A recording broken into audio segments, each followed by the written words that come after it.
The morning fog rolled in thick and heavy, swallowing the coastal town of Greyhaven in a ghostly shroud. From the small window of the lighthouse perched atop the jagged cliffs, I, Elliot Harper, watched as the sea churned beneath the sky smeared with pale grey. The lighthouse's beacon pulsed rhythmically, a faint glow barely piercing the mist, warning distant ships of the perilous rocks below. The ocean's relentless roar was a constant companion, a reminder of both nature's fury and the sorrow it carried. I had lived here for almost a decade, the keeper of this solitary sentinel. The townsfolk whispered of the lighthouse as a beacon of hope, but to me, it was also a tomb of memories of love lost to the merciless sea. Today's fog was different though, heavier, as if the past itself was pressing in to reclaim its place. Suddenly, a shadow shifted through the haze on the rocky shoreline below. At first, I thought it a trick of the fog, a lingering phantom born of loneliness. But no, the figure moved steadily, footsteps muffled by the thick mist. A woman, someone out of place in this desolate morning. I hurried down the spiral staircase, the cold stone walls echoing my quickened heartbeats. As I reached the base, the heavy wooden door creaked open, and there she stood clad in a worn coat, a faded woolen hat pulled low, eyes sharp yet shadowed by exhaustion. Her green gaze met mine with a mixture of hesitation and urgency. "I'm looking for shelter," she said softly, voice barely audible over the sea's mournful song, and answers about the shipwreck. The mention of the shipwreck tightened something inside me. The wreck that had unraveled so many lives, including mine.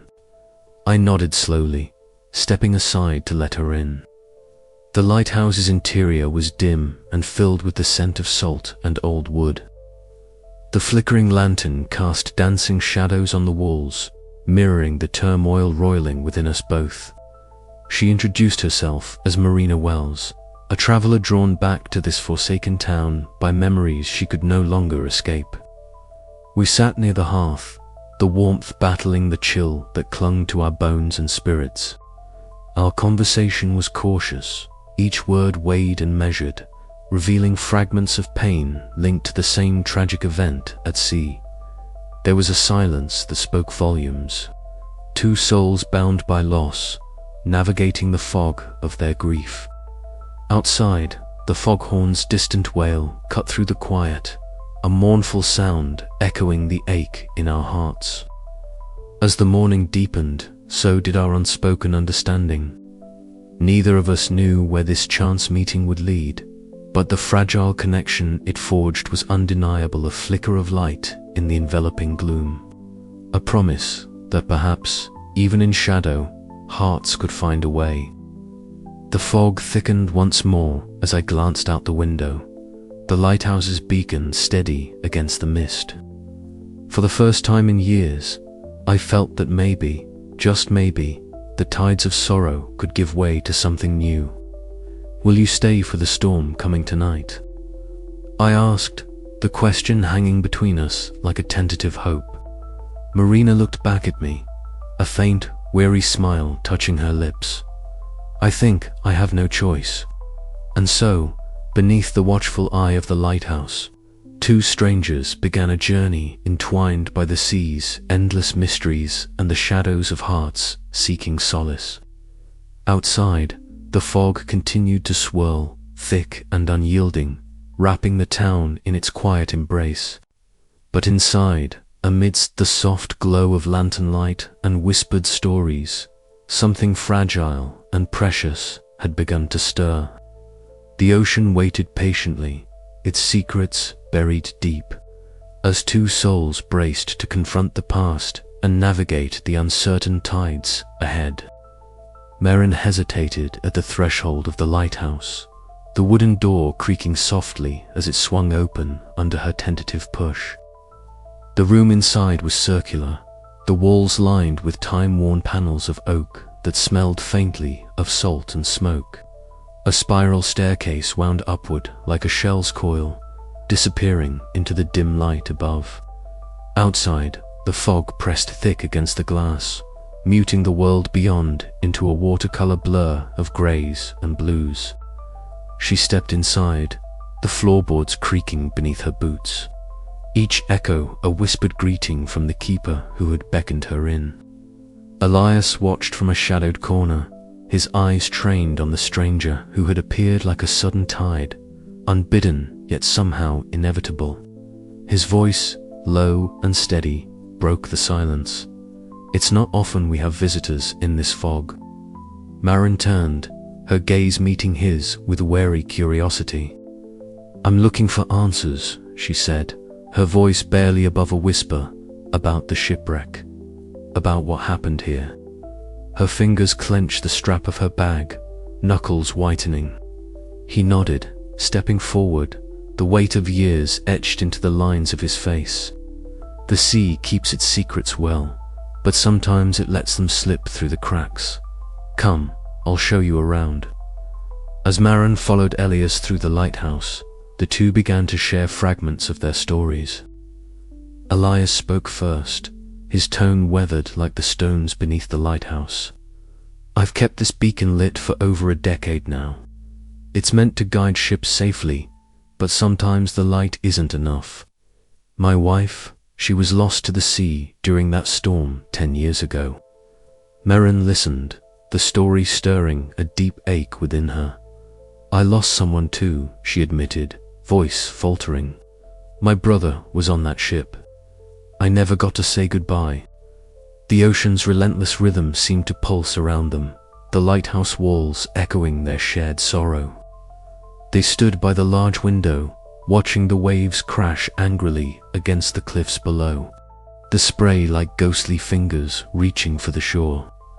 "It's strange," Elias mused, "how the sea can take so much, yet leave us with memories that ebb and flow like the tide." Marin nodded, her eyes misting. "Sometimes I feel like I'm drowning in those memories, only to be pulled back to the surface by hope."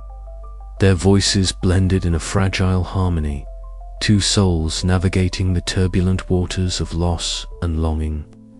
The lighthouse, once a solitary sentinel, now held the warmth of companionship, its light flickering like a heartbeat against the encroaching darkness. As night deepened, the fog thickened outside, a living shroud that wrapped the town in mystery. Inside, Marin and Elias sat close, their stories weaving together like the threads of a tapestry, pain and hope, grief and healing, all bound by the endless ocean. With every shared secret, the weight of their individual heartbreaks lightened, replaced by the tentative promise of understanding. The lighthouse, a beacon in the storm, stood as a silent witness to their whispered confessions and the fragile trust blossoming between them. But as the night wore on, the question lingered in the air: could, to strangers, each haunted by the same tragedy, truly find solace in one another? Or would the shadows of the past forever keep their hearts adrift in the fog? The answer, like the ocean itself, remained elusive, its depths waiting to be explored. The lighthouse creaked softly, a steady rhythm that echoed the pulse of the sea, as if urging them forward into the unknown. And so, beneath the watchful eye of the fading light, their journey toward healing began. The fog lay thick and unyielding over the coastal town, swallowing the jagged cliffs and the restless sea beyond in a grey, damp embrace. From his vantage point atop the lighthouse, Ethan Calloway watched as the swirling mist danced and curled like ethereal fingers reaching out to touch the rocks below. The world felt suspended in a hushed breath. The usual cries of gulls and the crashing of waves reduced to muffled whispers beneath the cloak of fog. Ethan's gaze drifted over the waters where the notorious shipwreck had occurred decades ago. The legends of the lost sailors were etched into the town's collective memory, stories passed down through generations like ghostly lullabies. They spoke of ships swallowed whole by treacherous currents and spectral lights that appeared on misty nights, guiding or misleading those who dared to approach. He knew the sea held secrets, deep and cold, and so did he. As the keeper of the lighthouse, it was his solemn duty to stand watch, a silent guardian against the ocean's fury. Yet tonight, the weight of solitude pressed heavier than usual. The cold stone beneath his feet, the salty air biting at his skin, and the endless grey horizon all served as reminders of what had been lost not just to the sea, but to time itself. A soft creak behind him pulled Ethan from his reverie. Turning, he saw Clara Whitmore stepping inside, her dark curls damp from the fog, eyes alert and searching. She closed the heavy wooden door behind her with a gentle thud, the sound grounding them both in the stillness. "You shouldn't be out here alone," Ethan said, his voice low but kind. "The fog can be unforgiving." Clara gave a faint smile, brushing a strand of wet hair from her face. "Neither should you, but I guess we both have our reasons." They settled by the fire in the lighthouse's cramped sitting room, the flickering flames casting long shadows on the weathered walls. The room smelled of salt, old wood, and the faint trace of smoke. Here, the world felt smaller, their voices the only sound in the heavy quiet. "Tell me again about the legends," Clara said, her tone a mixture of curiosity and something deeper, more aching. Ethan leaned forward, fingers wrapped around a chipped ceramic mug, his eyes distant. "There's the tale of the ghost lighter lantern that appears off the coast on foggy nights, said to be carried by the spirits of those lost at sea. Some say it's a warning, others think it's a beacon trying to lead the living back to the shore." Clara nodded slowly, absorbing the story, and the sailors. "They say the crew of the shipwreck still roam the mist, trapped between worlds. Some say you can hear their voices in the wind, calling out names long forgotten." The room grew colder, the fire's warmth flickering as the wind howled against the lighthouse walls. Clara's gaze dropped to her hands, fingers nervously tracing the leather strap of her satchel. "I came back because I needed to see it for myself," she confessed softly. "The shipwreck, the place where everything changed for me." Ethan's eyes met hers, a flicker of understanding passing between them. "It's not just the sea that holds people captive," he said. "Sometimes the past refuses to let go." Clara swallowed hard, the fog of her own memories thickening inside her mind. "I lost someone there, someone I thought would always come back. But the ocean, it doesn't give up, it's dead easily." A silence settled between them, filled only by the crackling fire and the distant, mournful cry of a lone gull hidden somewhere in the mist. Ethan reached into his coat pocket, pulling out a worn photograph, edges frayed from years of handling. "This was her," he said quietly, holding it out. "My love, taken by the sea. I never got to say goodbye." Clara took the photograph, tracing the delicate features with her thumb. There was a softness in her eyes now, a shared pain that bridged the gap between strangers. "Maybe the ghosts aren't just in the legends," she whispered. Ethan nodded, the weight of years pressing down, but also a fragile hope beginning to stir. "Maybe they're in us too." Outside, the fog thickened, wrapping the lighthouse in a veil of secrets and sorrow. Yet inside, two hearts beat in quiet defiance of the shadows, their stories entwined by loss and the haunting call of the deep. As the night deepened, so did their resolve to face the echoes from the deep together, and perhaps find a way back to the light. But just as the first pale hues of dawn threatened the horizon, a sudden chill swept through the room, and the faint glow of a distant lantern flickered through the fog like a spectral promise. The ghost light was near. Ethan and Clara exchanged a glance, unspoken questions hanging in the air.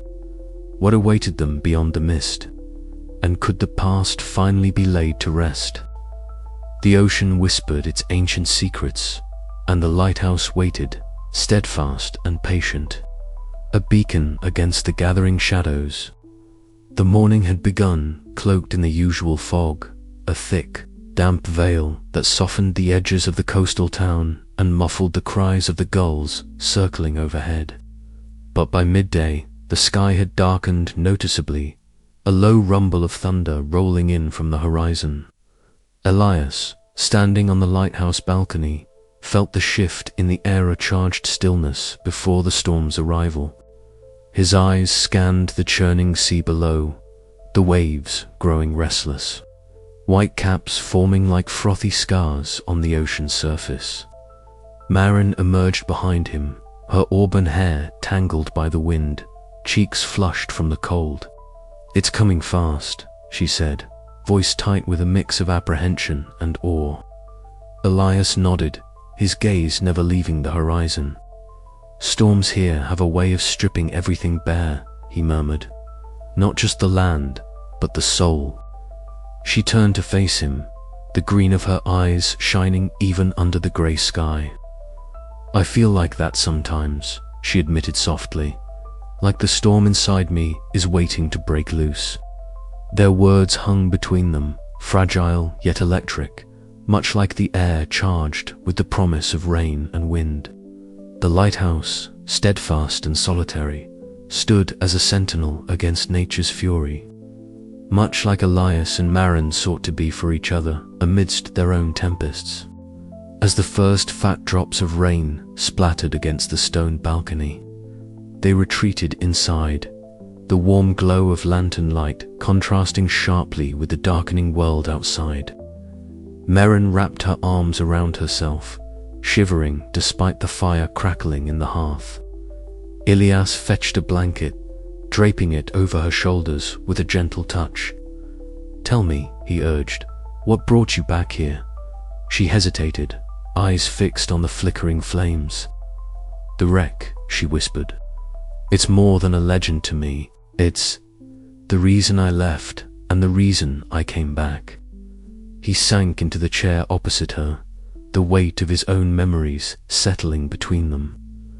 "I lost someone to that sea," he said quietly. "Someone I thought I'd never have to say goodbye to."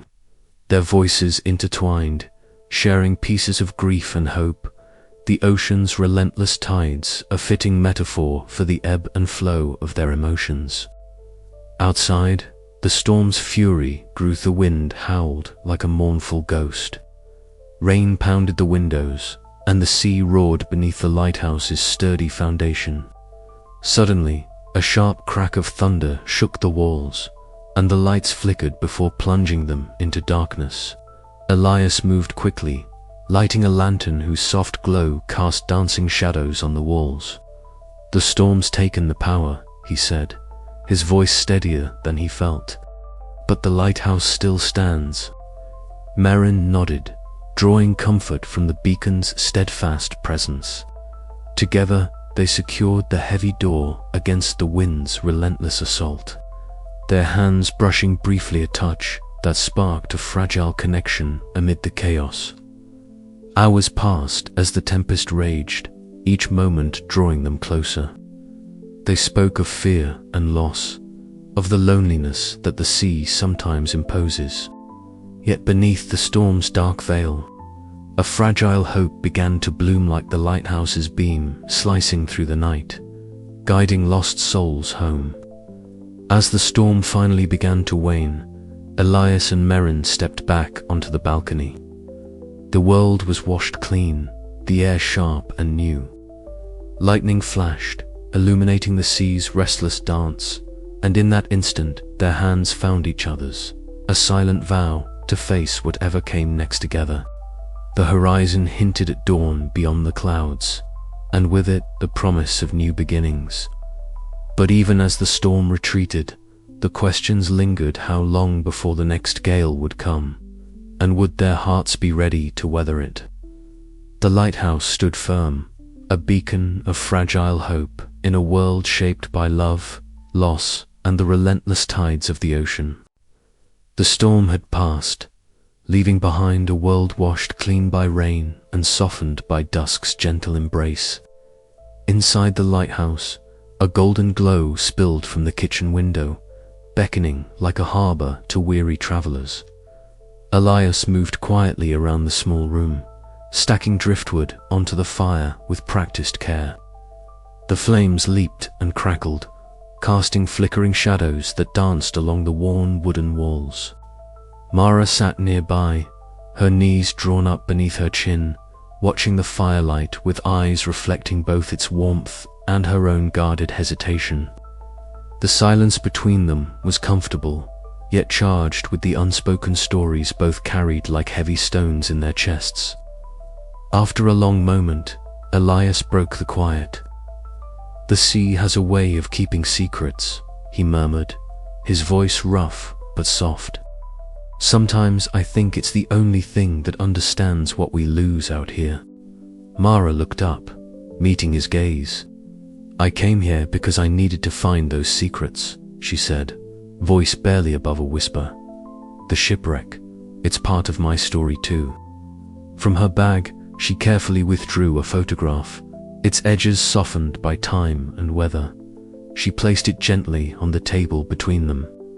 The image showed a grand ship caught in a tempest, sails torn and waves towering like mountains. "My brother was on that ship," she explained, tracing a finger over the image. "I never got to say goodbye." Elias's eyes darkened with a familiar ache. "My wife," he confessed. "She was lost at sea years ago. We both carry pieces of that night, fragments that never quite heal." The room seemed to still, the only sounds, the crackling fire and the distant rhythm of waves against the cliffs. As the night deepened, their stories unfolded in quiet turns, memories of love and loss, of hope clinging stubbornly to the edges of grief. Each revelation was a step toward breaking down the walls they had built to keep the pain at bay. Outside, the storm had left the world washed clean, the ocean's surface now calm and silver beneath the moon's watchful eye. The horizon stretched endlessly, a vast promise of renewal and possibility.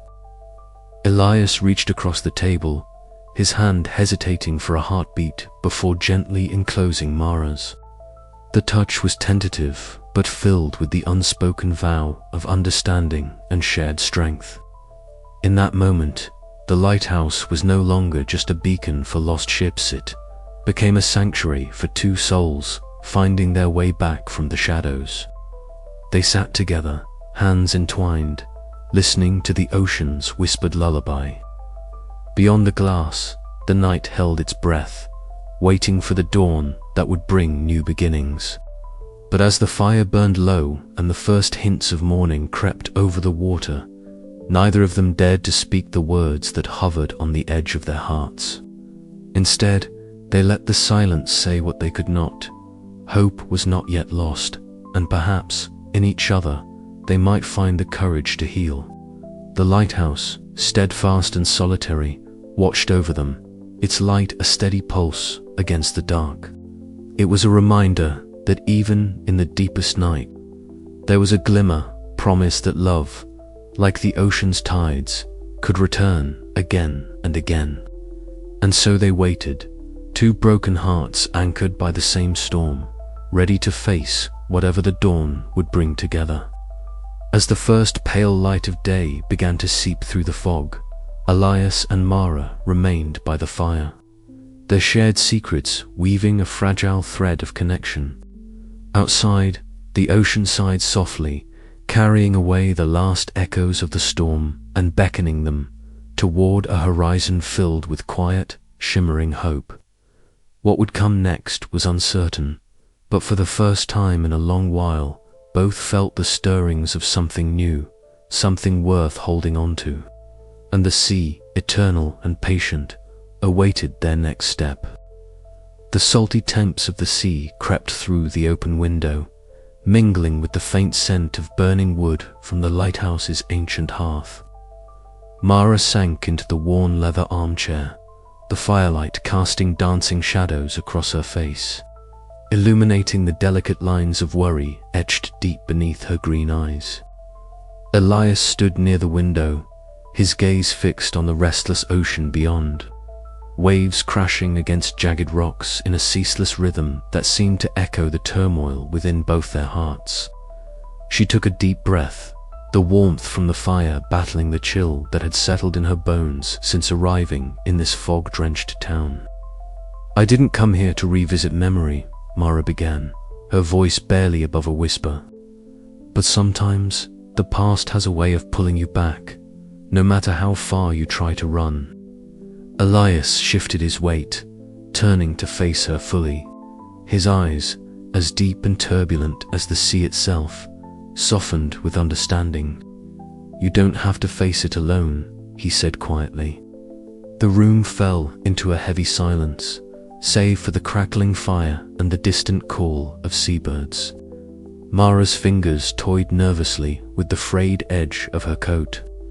"It's the shipwreck," she confessed, voice trembling. "The one they say still haunts this town. My brother was on that ship.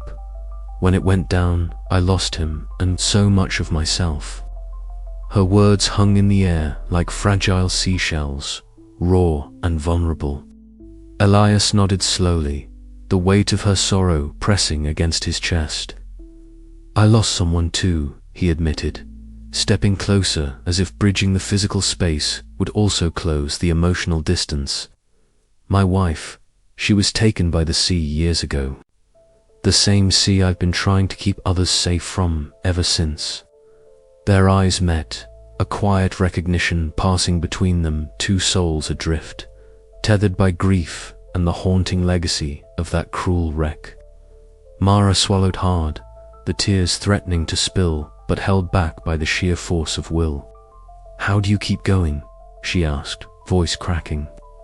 Elias smiled faintly, a melancholy curve that spoke of resilience forged in solitude. "By holding on to the hope that one day, even broken things can be made whole again. Like the tides, pain ebbs and flows, but it never stays forever." Outside, a sudden gust rattled the lighthouse door, the wind's mournful howl seeping through cracks in the old wood. Mara shivered, and Elias moved to close the door, the sound echoing like a heartbeat in the quiet room. The storm outside was a mirror to the storm inside, them chaotic, unpredictable, yet beneath it all lay a calm that only time and trust could reveal. They settled side by side near the window, watching the moonlight cast silver paths across the undulating waves. The ocean's pulse was steady, a reminder that even amidst loss, life continued to surge forward. Mara leaned her head slightly toward Elias, the gesture tentative but filled with promise. "Maybe," she whispered, "we can learn to trust again." Elias nodded, his hand reaching out to rest gently over hers. "Maybe," he echoed, "we already have." The night deepened, and with it, the fragile bond between them grew stronger, like the tide pulling two ships closer in the vast, mysterious sea of their shared sorrow and hope, ready to weather whatever storms lay ahead.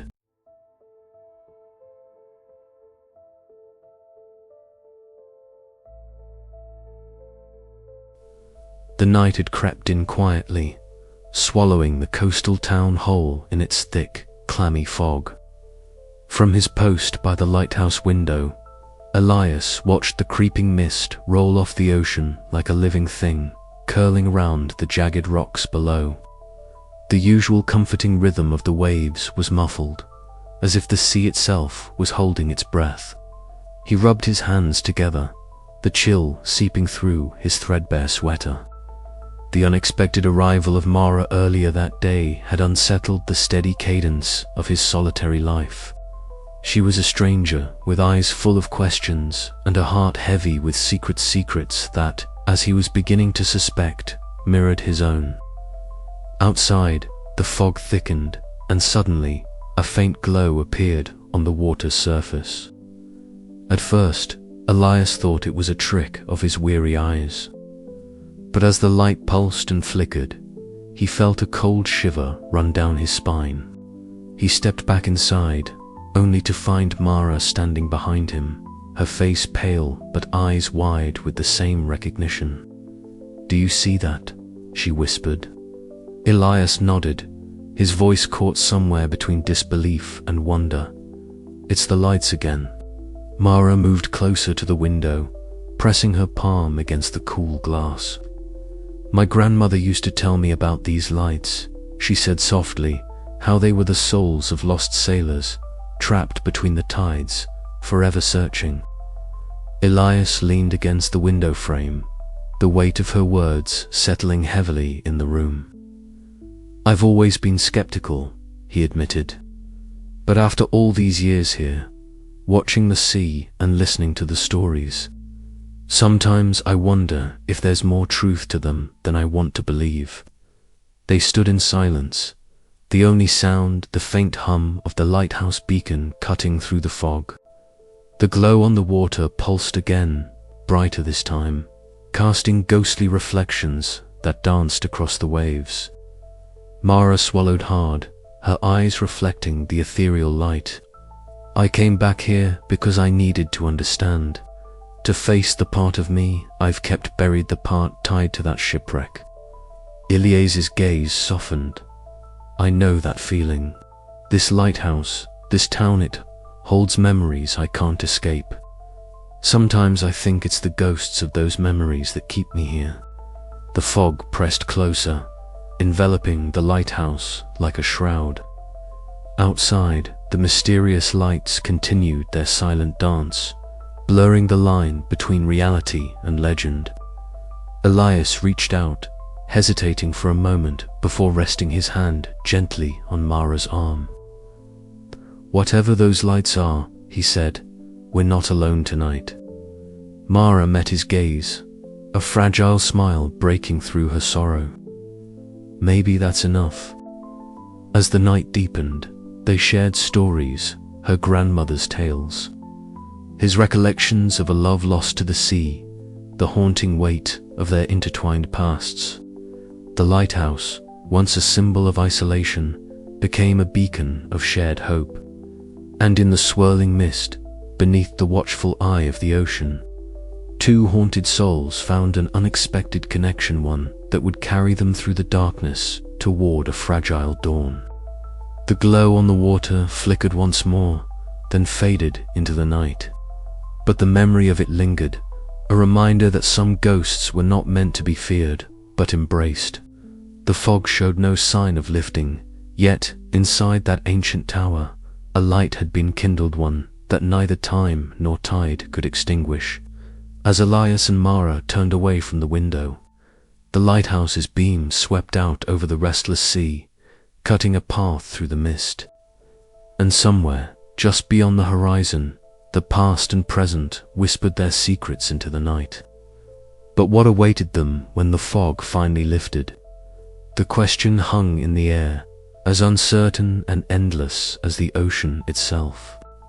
Elias stood at the base of the lighthouse, the morning fog having lifted to reveal a calm, glassy ocean that stretched endlessly beneath the pale sky.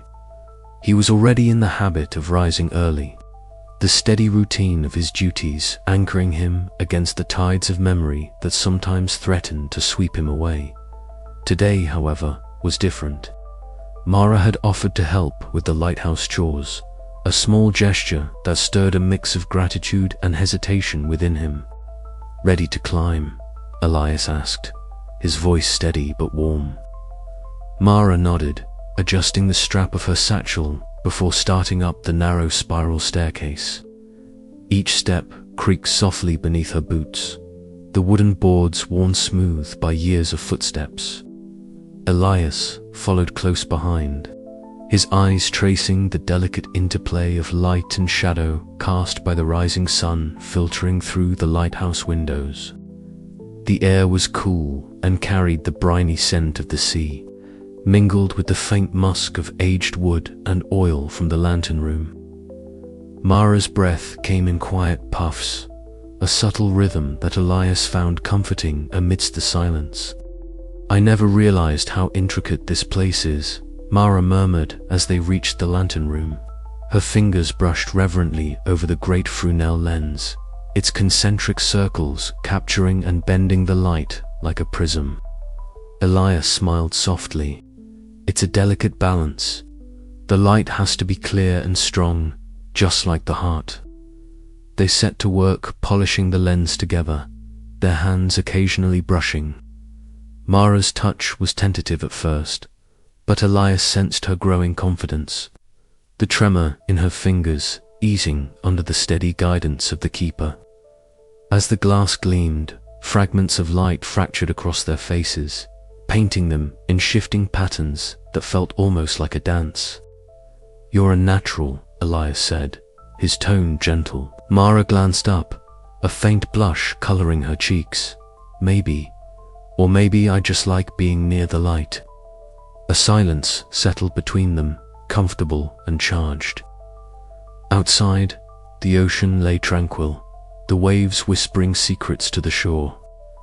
Mara's thoughts drifted to the wreck that had haunted her dreams, to the love she had lost and the hope she clung to despite the shadows. They descended the lighthouse and made their way down to the rocky shore, settling on the jagged stones bathed in the soft hues of twilight. The sky was streaked with lavender and rose, a canvas of quiet beauty that contrasted with the turmoil they carried within. "Sometimes I think the ocean holds all our memories," Mara said, her voice barely above a whisper. "It keeps them safe, but it also reminds us of what's gone." Elias nodded, eyes fixed on the horizon where the water met the sky. "I lost someone to these waters once. It's a scar that never fully heals. But standing here with you makes me believe there's still room for more than grief." She reached out, fingers brushing his hand with a tentative warmth. "Anchored hearts," she said softly. "Maybe that's what we both need." Night deepened around them, and the lighthouse's beam began its steady sweep, a guardian in the darkness. Mara leaned against Elias, feeling the steady beat of his heart beneath her palm, a rhythm that promised safety amid uncertainty. The ocean's gentle roar was a lullaby, its endless expanse a reminder that, even in loss, there is space for new beginnings. As they sat together, the past seemed to loosen its grip, replaced by the fragile hope of connection. In the quiet moments between waves and whispers, two souls found a harbor from their storms, a place where love could anchor them, steadfast and true. But beyond the calm surface, the shadows of the shipwreck still lingered, their secrets waiting patiently to resurface.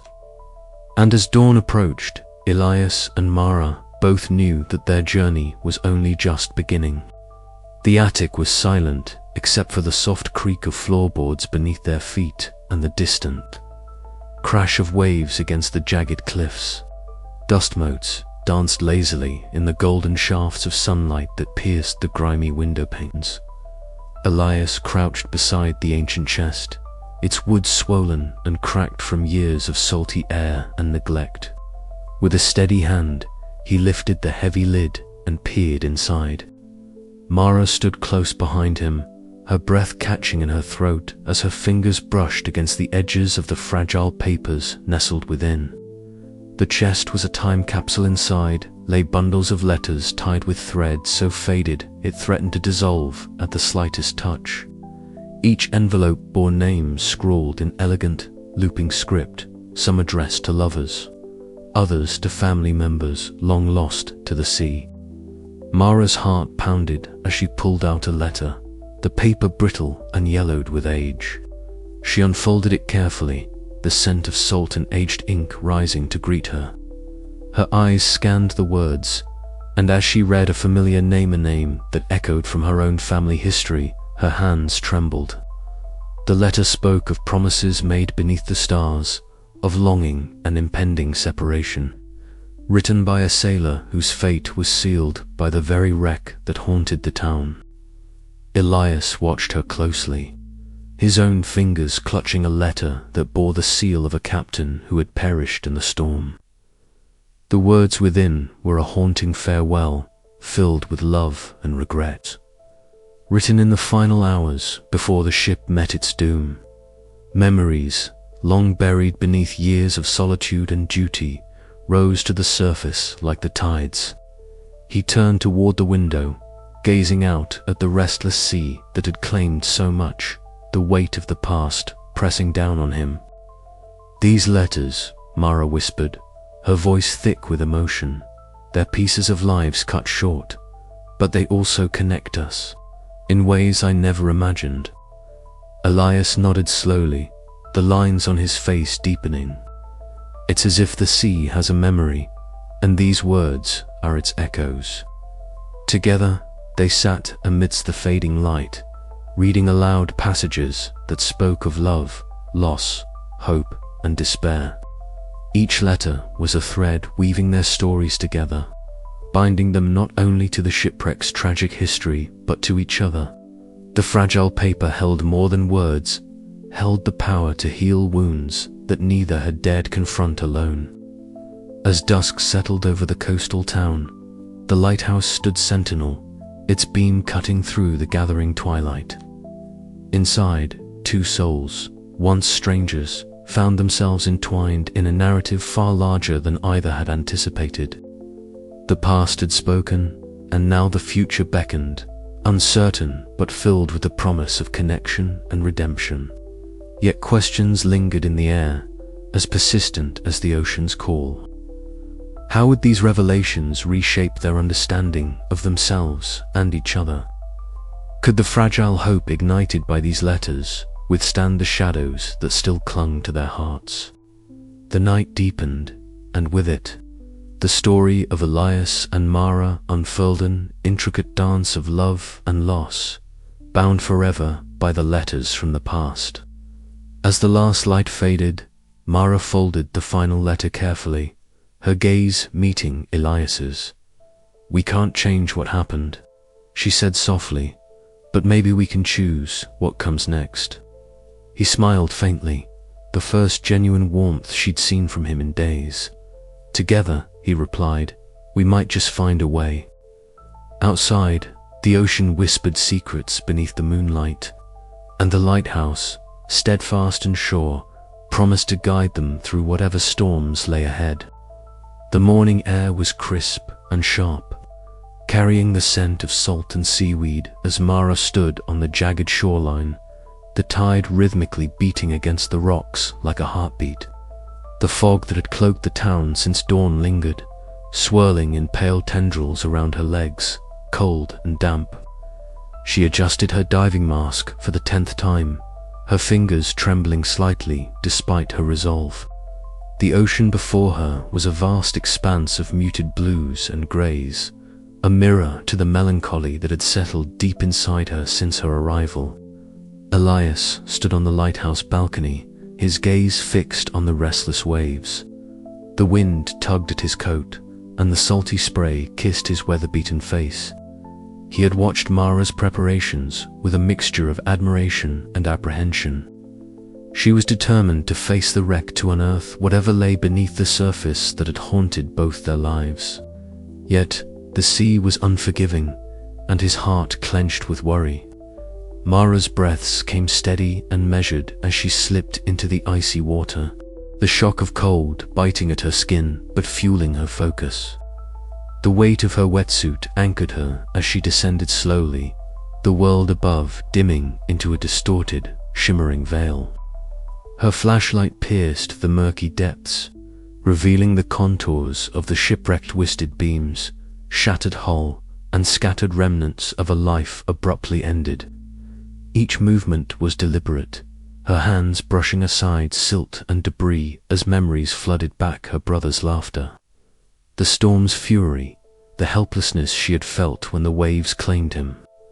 The ocean's cold embrace seemed to echo the ache inside her heart, a profound loneliness mingled with the desperate hope for closure.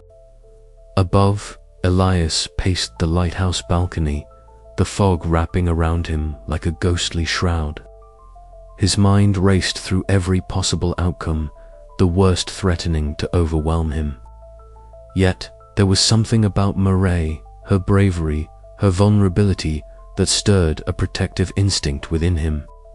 He whispered a silent prayer to the sea, a tentative wish for her safe return. Underwater, Mara's flashlight caught on a glint among the wreckage. She reached out, fingers closing around a weathered locket encrusted with barnacles.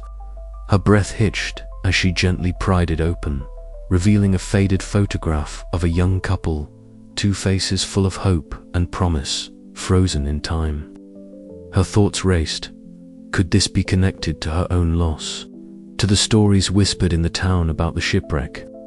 The locket was a tangible link to the past, a key to unlocking the mysteries that had bound their lives in sorrow. Breaking the surface, Mara gasped for air, the cold sting in her lungs matched by the pounding of her heart. Elias was waiting, his eyes wide with concern and relief. As she climbed the rocks, clutching the precious relic, their gazes met an unspoken exchange of understanding, of shared pain, and the fragile beginnings of trust. "You're safe," Elias said, his voice steady but warm. "I had to do it," Mara replied, her voice hoarse but resolute. "To know, to face it." He nodded, the lighthouse's beacon cutting through the fog behind them, a silent witness to their journey from shadow into light. Together, they turned toward the town, the weight of the past a little lighter, the horizon promising a future they could face side by side. Yet beneath the surface, both in the ocean and their souls, mysteries remained waiting to be uncovered, waiting for the tides to bring them to shore. The sea whispered its secrets, and Mara and Elias listened, hearts tethered to the depths of loss and the possibility of love's healing power. The journey was far from over. As the waves crashed and the fog thickened once more, the question lingered what other truths lay hidden beneath the relentless tides. With the locket in hand and the lighthouse standing tall behind them, they stepped forward into the unknown, bound by grief, hope, and the unyielding call of the ocean. Elias awoke with a start, his breath catching as the lighthouse walls seemed to pulse with the storm raging outside. The wind's howl was a mournful song, weaving itself through the cracks in the old glass panes, carrying the scent of salt and wet wood. His eyes snapped open to the familiar grey dawn filtered through the fog. But the images clinging to his mind were far from the present. They were shards of a time long buried, ghostly fragments of a night when the sea had claimed more than just a ship. He sat up, the thin blanket slipping from his shoulders, and rubbed his face with rough hands. The dream had been vivid waves, towering like walls of glass, the ship creaking and groaning beneath a violent sky, the desperate faces of those aboard. It wasn't just a dream, he knew. It was a memory, or perhaps a memory folded into a dream, a haunting echo of loss that refused to fade. Down the narrow stairwell, the soft creak of footsteps stirred the quiet. Mara's shadow appeared in the doorway, her eyes heavy with sleep, yet bright with a restless energy. She carried an old letter, its edges frayed and ink faded to a ghostly blue. The fragile paper was a tangible link to the past, a whisper from those lost in the depths. "I dreamed of the ship again," she said softly, stepping into the light cast by the flickering candle. "I was on the deck, just before it sank. The cold was unbearable, but there was a strange kind of clarity, like I was meant to remember something." Elias nodded, the knot in his chest tightening. "It's like the sea won't let us forget. The shipwreck binds us, doesn't it? Like tides pulling us back to the same shore." They sat together at the worn wooden table, the letter between them, its words a fragile thread stitching together their separate pasts.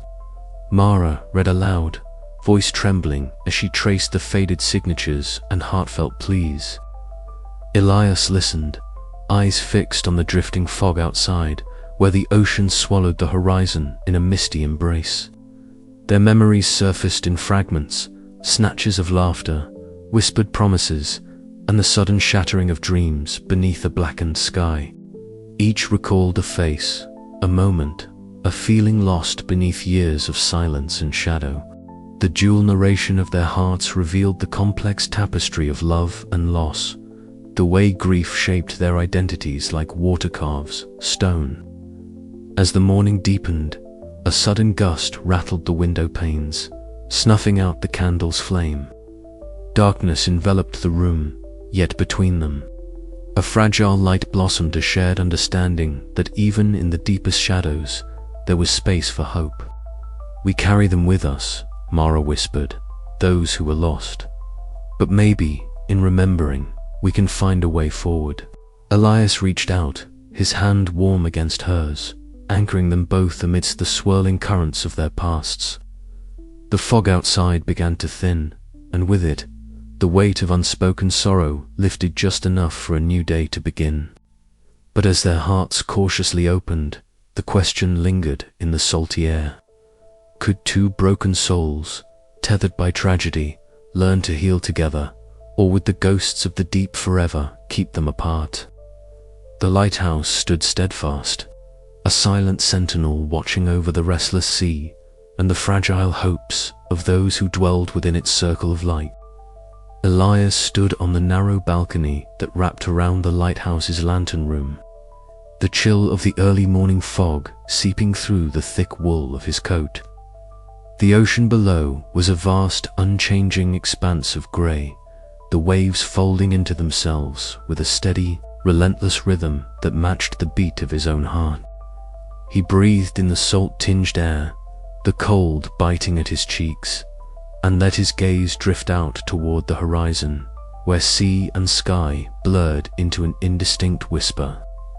This lighthouse was more than a building to Elias. It was a monument to solitude, a bastion against the chaos of the world. For years, he had kept its light burning against storms and darkness, a solitary sentinel watching over the haunted coastal town. The weight of that duty pressed on him like the fog itself, thick, enveloping, and impossible to shake. He turned away from the railing and descended the spiral staircase into the warmth of the lantern room. The brass fittings gleamed softly in the dim light, their polished surfaces worn smooth by decades of hands that had tended the great beacon. Elias's fingers lingered on the cold metal, tracing the familiar contours of the ancient machinery. The lighthouse was a living memory, its light a pulse that connected him to those who had come before, keepers, sailors, and lost souls whose stories were etched into the very walls. The door creaked softly as Mara stepped inside, clutching a steaming mug of tea between her hands. Her eyes, sharp and curious, met his with a quiet steadiness that unsettled him in a way he couldn't yet understand. "You always keep the light burning?" she asked, her voice a gentle thread against the low hum of the ocean beyond. Elias nodded, a faint smile tugging at the corners of his mouth. "Every night, storm or calm, it's what I'm here for." Mara settled into an old wooden chair near the window, the mug warming her hands. "It must be a lonely job." He shrugged, the familiar ache of isolation settling around his shoulders like an old coat. "Lonely, yes, but necessary. Without it, ships might stray into the rocks. People depend on it, even if they don't realize." She looked out the window, where the fog clung to the cliffs like a shroud.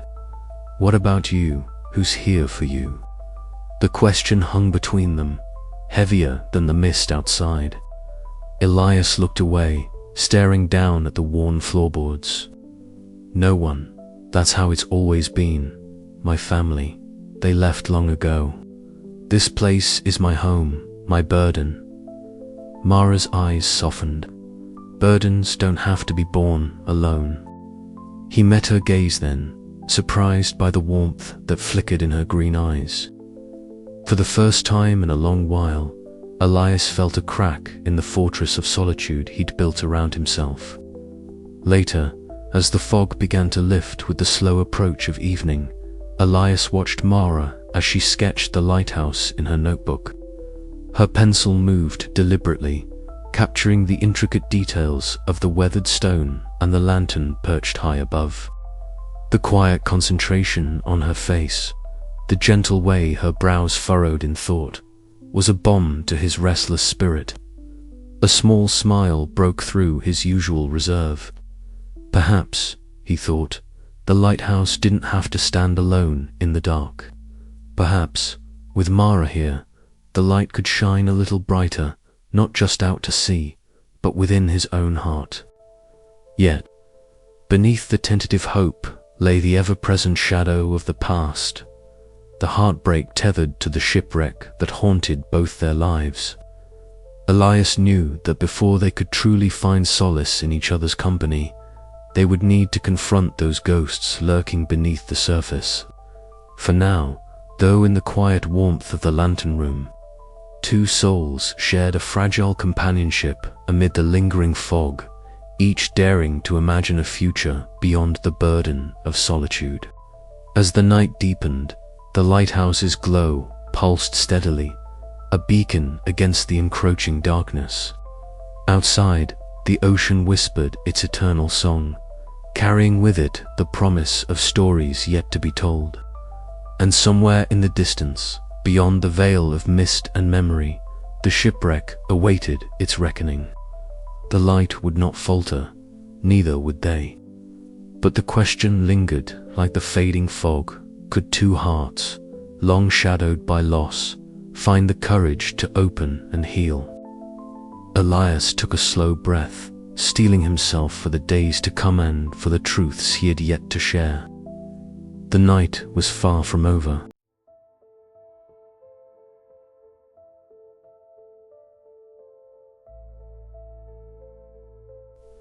The morning fog had lifted just enough to reveal the restless sea, its waves surging like the turmoil brewing between Elias and Marin. The lighthouse keeper stood rigid on the rocky shore, his hands clenched at his sides, eyes fixed on the traveler who paced before him, her footsteps uneven against the jagged stones. "Why didn't you tell me sooner?" Elias's voice broke through the salty air, raw with hurt. "You knew how much the wreck meant to me, how much it still does. And yet you kept your own connection hidden, like it was some secret shame." Marin halted abruptly, the wind tugging at her auburn hair, shadows playing across her freckled face. "It's not that simple," she said, voice trembling yet defiant. "You think I wanted to come back here, to this town that holds nothing but ghosts for me? I was running, Elias. Running from the past you and I both share but refuse to face." The waves crashed louder, as if echoing the rising tension. Elias stepped closer, his gaze piercing. "Running won't save you. It never did. We're both tethered to that night, to the wreck. We can either drown in it together or find a way to swim free." Marin's eyes glistened, a mixture of anger and pain swirling within. "How do you expect me to trust you? After all this time, after all the silence?" The question hung between them like a fragile thread. Elias swallowed hard, the weight of unspoken regrets pressing down. "I don't expect anything," he admitted, "except that we try. For once, we don't turn away from the truth." Inside the lighthouse, the dim light flickered as shadows danced across the worn wooden walls. Marin and Elias sat opposite each other, the space between them filled with a heavy quiet. The ghostly hum of the sea beyond seeped through the thick stone, a reminder of the depths they both carried inside. Marin finally broke the silence. "I was afraid that if I told you everything, you wouldn't understand, that you'd see me as weak, or worse, blame me. Elias shook his head slowly. I blame no one. I only wish you'd let me in, so we could share this burden instead of bearing it alone. The fragile trust they had begun to build felt suddenly exposed, vulnerable as the lighthouse in a storm. Maren stood abruptly, her chair scraping against the floor. I need air, she whispered, escaping down the narrow staircase and out into the cold morning. Outside, the cliff's edge beckoned, the ocean stretching endlessly beneath a sky heavy with grey clouds. Maren's breaths came fast, her heart pounding as she wrestled with the whirlwind of emotions. The sea's relentless rhythm matched the turmoil inside her, push and pull between anger, grief, and a flicker of hope. Back inside, Elias pressed his palm against the cold glass of the lighthouse window, watching raindrops begin to trace patterns down the pane. His reflection merged with the storm beyond, a mirror of his conflicted soul. We have to face the currents, he murmured to himself, or be swept away forever. As the rain intensified, so did their need for honesty. To navigate the treacherous waters of their shared past and uncertain future. The crossing currents of their lives, once threatening to drown them, now offered a chance frail but real to anchor in each other's truth. And just as the storm outside refused to relent, neither would they quit the fight for something deeper, something worth the scars. But the question remained, would trust, once broken, hold strong enough to withstand the tides still to come? The fog was lifting again, but the path ahead was still shrouded in mist. Elias and Maren stood at the edge, hearts laid bare, ready to weather whatever storms awaited. The sea whispered its ancient secrets, but this time they were listening together. Elias stood at the edge of the harbor, the late morning sun filtering through a soft haze that blurred the line between sea and sky. The usual grey fog had lifted for the first time in days, revealing the gentle sway of fishing boats tied to weathered docks and the distant cry of seagulls circling overhead. He pulled his sweater tighter around his frame, the salt air cool but inviting after the storm's harshness. Mara approached with a slow, steady step, the gravel crunching softly beneath her boots. Her sea-green eyes caught the light, shimmering with a mixture of relief and lingering sorrow. It's a good day, she said, voice calm but carrying an undercurrent of something unspoken. It is, Elias replied, motioning toward a worn wooden bench by the pier's edge, a quiet harbor, perfect for forgetting the world for a while. They sat together, shoulders just brushing, eyes fixed on the harbor's glassy surface, reflecting the sun's golden rays. The air was filled with the scent of brine and wildflowers growing in cracks between stones. For a moment, words seemed unnecessary. The silence between them was a fragile truce, a shared refuge from the storms both inside and out. Mara broke the quiet first, her voice soft but steady. I never thought I'd find a day like this here, Elias. Somewhere I could breathe without the weight of everything pulling me under.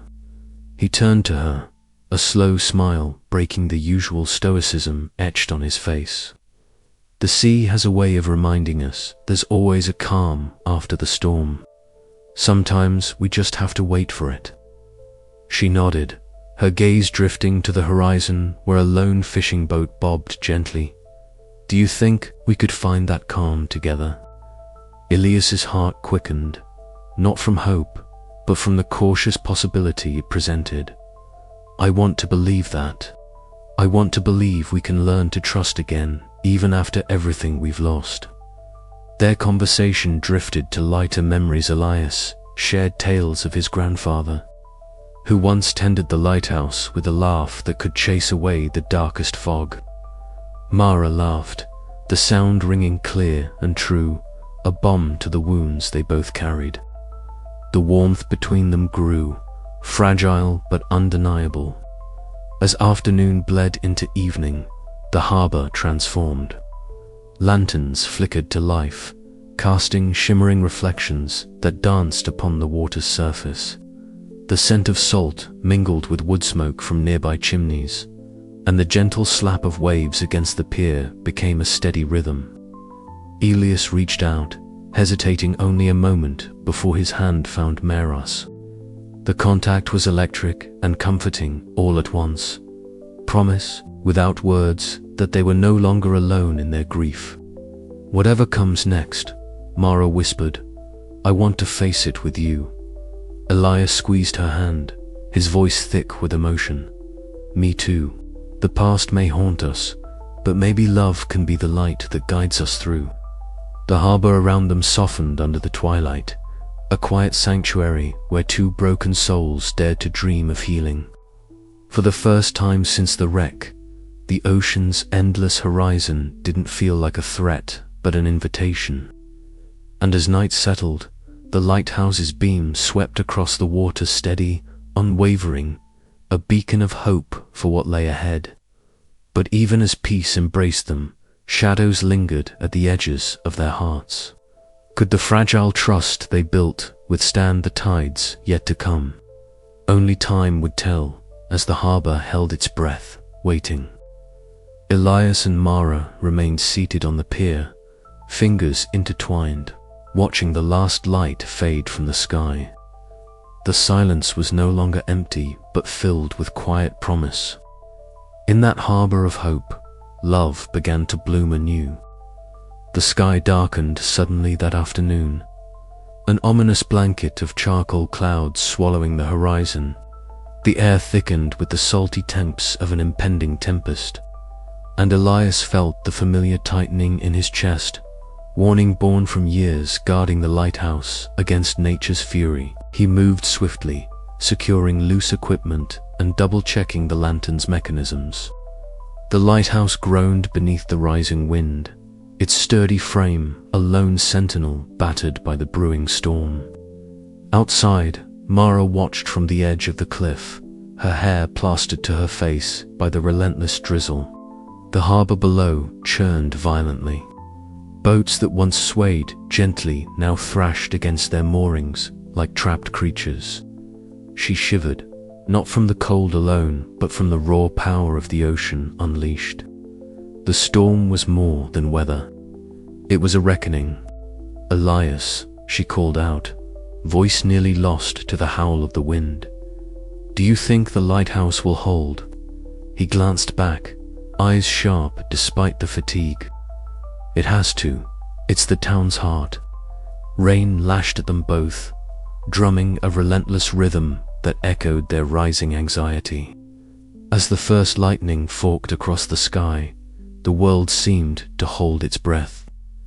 When the storm finally hit in full force, the lighthouse stood firm, but not without cost. Windows rattled under the assault, and the ground around the base became a mudslide of debris and seawater. Elias and Mara retreated inside, the interior dim except for the flickering lantern light. They worked in tandem, repairing minor damages and checking the integrity of the structure, their movements practiced yet strained. As dawn broke, the storm's grip loosened, revealing a town battered but unbroken. The harbor was a chaos of splintered wood and tangled nets. Boats were overturned or missing, carried away by the surging tides.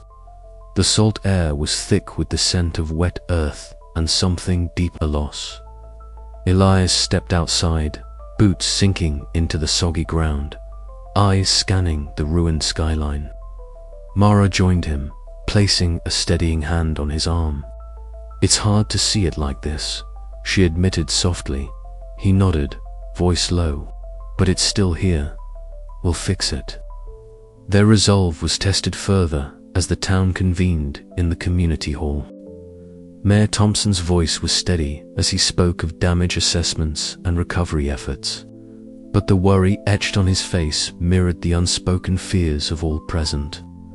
Old Man Harris shared tales of storms past, reminding the town of their resilience.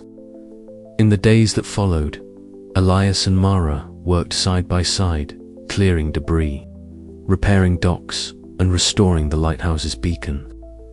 Each task was a testament to survival, a stitch mending the fabric of their community and themselves. Through exhaustion and fleeting moments of laughter, their bond deepened, a fragile hope against the lingering shadows. Yet, beneath the surface, questions stirred. Could the lighthouse and their hearts withstand the changes ahead? Would the scars left by the storm fade or define them? As twilight settled over the recovering town, Elias and Mara stood once more at the cliff's edge, watching the ocean calm to a gentle murmur. The horizon stretched wide and promising, a reminder that after every storm, a new day dawns. "We're not alone," Mara whispered. "No," Elias agreed, "and neither is this town." The beacon's light pierced the growing darkness, a steady pulse of hope against the vast, uncertain sea. Together, they faced the future not without fear, but with a shared strength forged in the storm's wake. The night had settled over the coastal town like a soft blanket, thick fog rolling in from the ocean, swallowing the cliffs and shrouding the lighthouse in a ghostly veil. Mara pulled her coat tighter around her, the cold bite of the sea wind threading through the fabric. She stood at the edge of the rocky shore, where jagged stones met the relentless surf, watching as the waves crashed with a furious grace. The mist blurred the horizon, but in that obscurity, something else stirred, a flicker of movement, a whisper from the depths. Her breath came out in shallow puffs, mingling with the salty air. It was as if the fog itself carried voices from the past that pulsed beneath the surface of the present.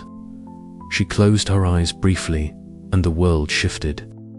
Suddenly, vivid images flooded her mind, shards of a memory not entirely her own but deeply familiar. The creaking timbers of a ship torn apart by savage waves, screams swallowed by the roaring ocean, lanterns flickering helplessly against the storm's wrath. Faces emerged, pale and desperate, reaching out in silent pleas. Mara's heart clenched as the vision washed over her, bringing with it a profound ache that tethered her to the long-lost souls of the wreck. A sudden chill ran down her spine, and she opened her eyes to find the fog thickening, swirling like a living thing around her. In the distance, a faint glow appeared, a spectral ship gliding silently across the water, its form shimmering and elusive. Mara reached out instinctively, fingers trembling, as if she could touch the ephemeral vessel and bridge the divide between worlds. Behind her, footsteps crunched softly on the gravel. Elias approached, his figure emerging from the mist with cautious concern etched on his face. "Mara," he called gently, his voice steady yet laced with uncertainty. "You shouldn't be out here alone." She turned to him, eyes wide and shimmering with unshed tears. "I had to see," she whispered.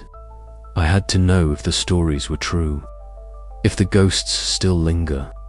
Elias hesitated, the lighthouse keeper's practical mind wrestling with the palpable weight of the moment.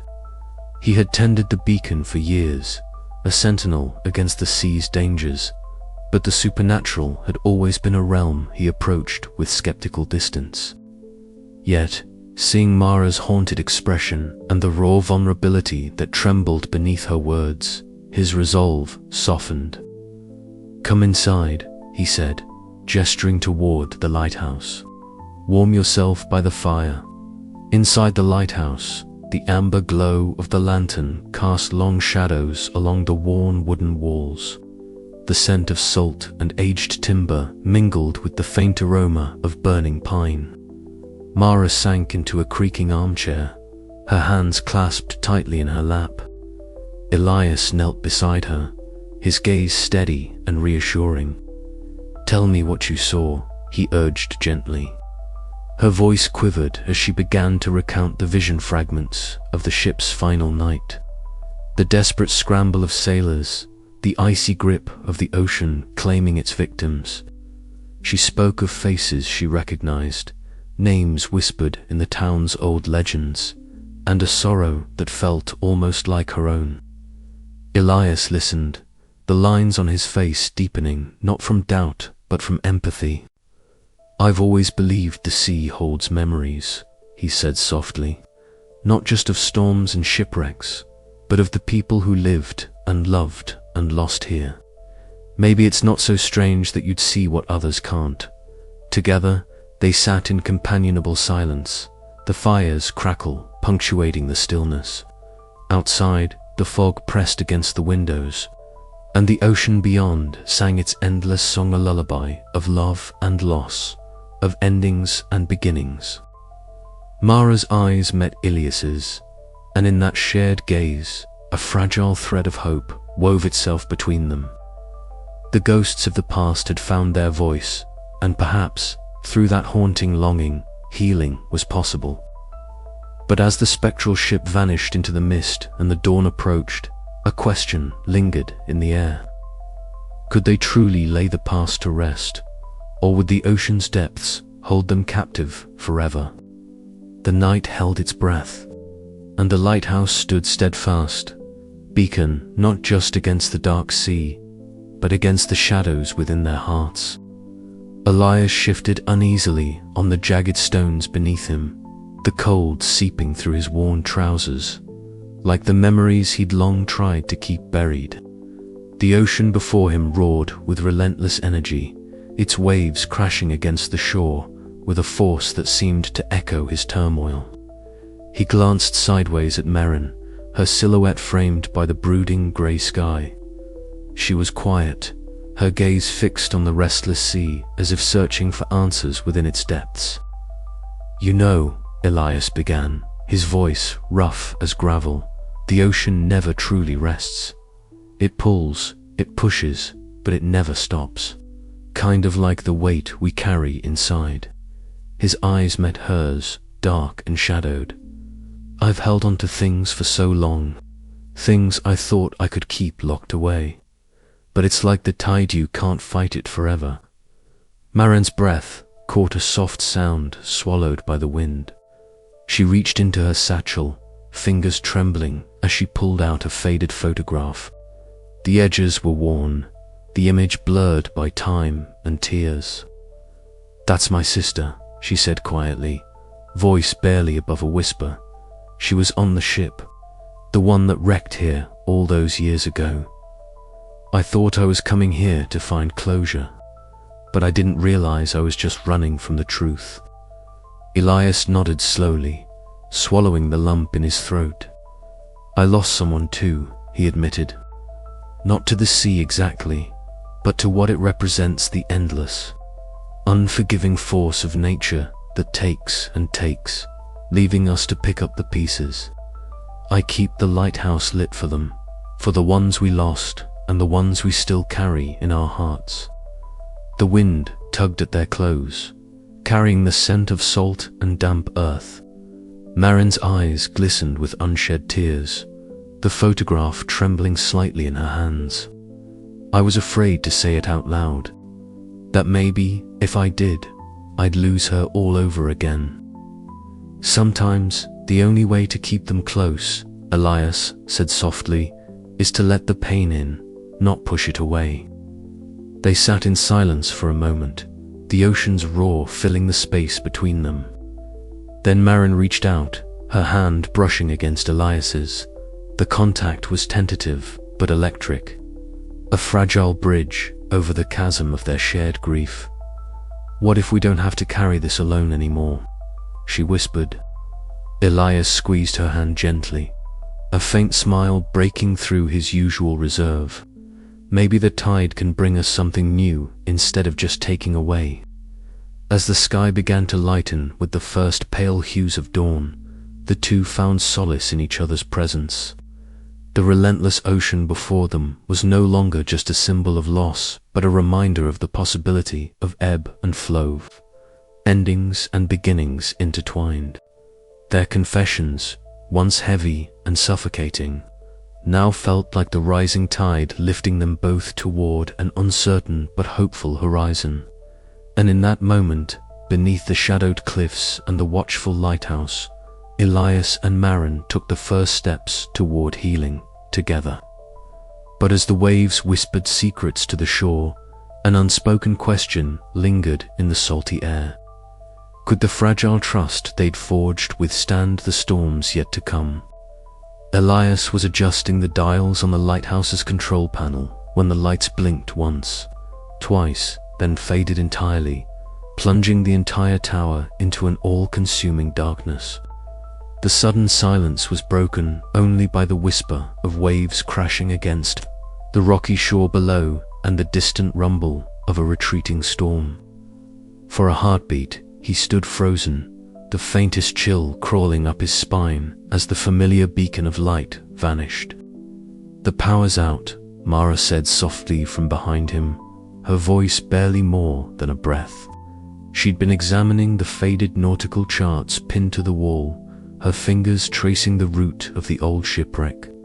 Elias nodded, reaching blindly for the flashlight tucked in the corner.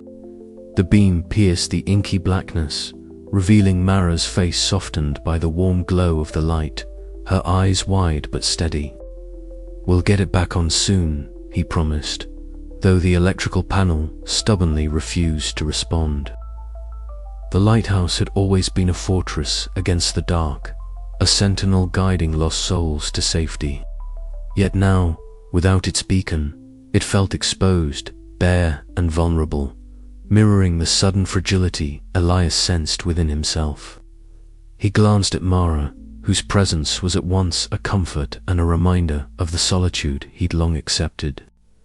"Let me," she said, producing a small candle from her bag. As she struck a match, the tiny flame flickered uncertainly before steadying, casting dancing shadows on the peeling walls. Elias watched, mesmerized by the way the light played across her features, how the soft glow highlighted the slight curve of her cheek and the determination in her eyes. They settled near the lighthouse's large window, the candle between them. Outside, the storm clouds had begun to part, revealing a sliver of silver moonlight that shimmered over the restless sea. The rhythmic pulse of the waves seemed to echo the tentative beating of their hearts. "I never thought the lighthouse could feel so empty," Mara whispered, her voice thick with unspoken emotion. "Without its light, it's just a shell." Elias met her gaze, the weight of years spent alone in this tower pressing down on him. "Maybe sometimes the light has to go out," he said slowly, "so we can see what's been there all along." Mara reached out, her hand brushing against his. The contact was electric, fragile, yet undeniable. In the darkness, they were no longer just keeper and traveler. They were two souls, navigating their own shadows, seeking connection. "I've been afraid of the dark," she admitted. "Not just the night, but what it means, the unknown, the loss." He squeezed her hand gently. "Me too. But maybe it's in the darkness that we learn to trust the light we carry inside." Minutes stretched into hours as they talked quietly, sharing pieces of their pasts and the wounds they both carried, wounds tied irrevocably to the shipwreck that haunted the town and their hearts. The lighthouse, once a symbol of isolation, transformed into a sanctuary where vulnerability was not weakness, but a bridge. Outside, the first hints of dawn tinged the horizon with pale pink and gold. The power flickered back to life, and the beacon resumed its steady sweep across the water. Yet Elias and Mara barely noticed. The light they'd found in each other was far brighter than any lamp. As the sun rose, they remained seated side by side, the promise of a new day unfolding before them. The darkness had passed, but its lessons the courage to face fear. The strength in shared silence would linger long after the lighthouse's glow faded. "Whatever comes next," Elias said, "we won't face it alone." Mara smiled, her eyes reflecting the morning light. Together, and in that moment, The shadows lifted, revealing the fragile yet unbreakable bond forged in the lighthouse in the dark.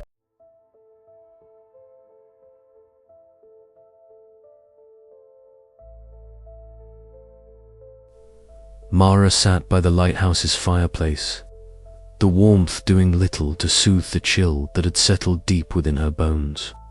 Her fingers trembled as she unfolded the worn photograph from her satchel, the edges curled and softened by time.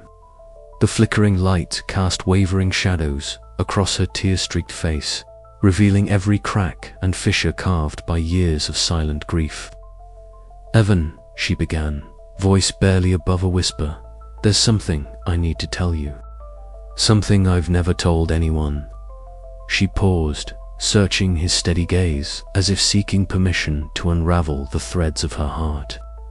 Evan leaned forward, the creak of the old chair beneath him blending with the steady roar of the Atlantic beyond the windows. His weathered face was etched with lines carved by years of solitude and duty, but his eyes, those deep-set blue eyes, held a compassionate light. "You can tell me anything, Mara," he said quietly, voice rough but unwavering. Taking a shaky breath, Mara revealed the truth she had buried beneath layers of pain. Her lost love had been aboard the ill-fated ship that wrecked on the jagged rocks just off the coast years ago. The shipwreck wasn't just a tragic story whispered by the town. It was the shattering of her world. "I came back," she said, voice cracking, "because I needed to find some kind of closure, to understand why he was taken from me." The rawness in her confession filled the room like a storm surge, crashing against the walls of her carefully guarded heart. Outside, the storm raged, rain pelting the lighthouse windows like a mournful symphony. Evan's eyes drifted to the tempest, the ocean's fury mirroring the turmoil in both their souls. He thought of his own loss, a love swallowed by the sea, a ghost he had carried silently for years.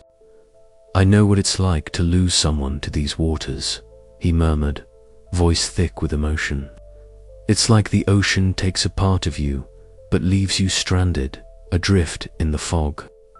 The lighthouse groaned as a sudden gust of wind swept through its old bones, rattling the glass and blowing out a few candles nearby. The beam of the lighthouse cut through the thick fog outside, a steady pulse of light in the darkness, a beacon of hope and clarity. Mara's eyes met Evan's, and in that moment, the unspoken barriers between them began to crumble. They moved to the balcony together, the cold sea breeze tangling their hair and carrying the salt and secrets of the ocean.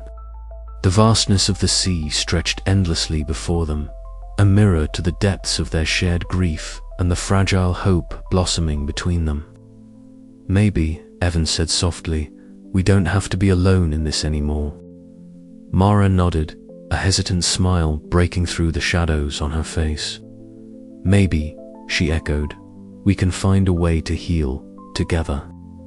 The lighthouse stood firm against the storm, its light a symbol of their newfound connection, a promise that even in the darkest nights there could be a dawn. As the fog began to lift, so did the weight of their pasts, leaving space for something new, tentative, fragile but real, the possibility of love rediscovered amid the ghosts of loss. But even as they stood there, the question lingered in the air. As persistent as the ocean's tides, could they truly escape the shadows of the past? Or were they forever bound by the wreck that had shaped their lives?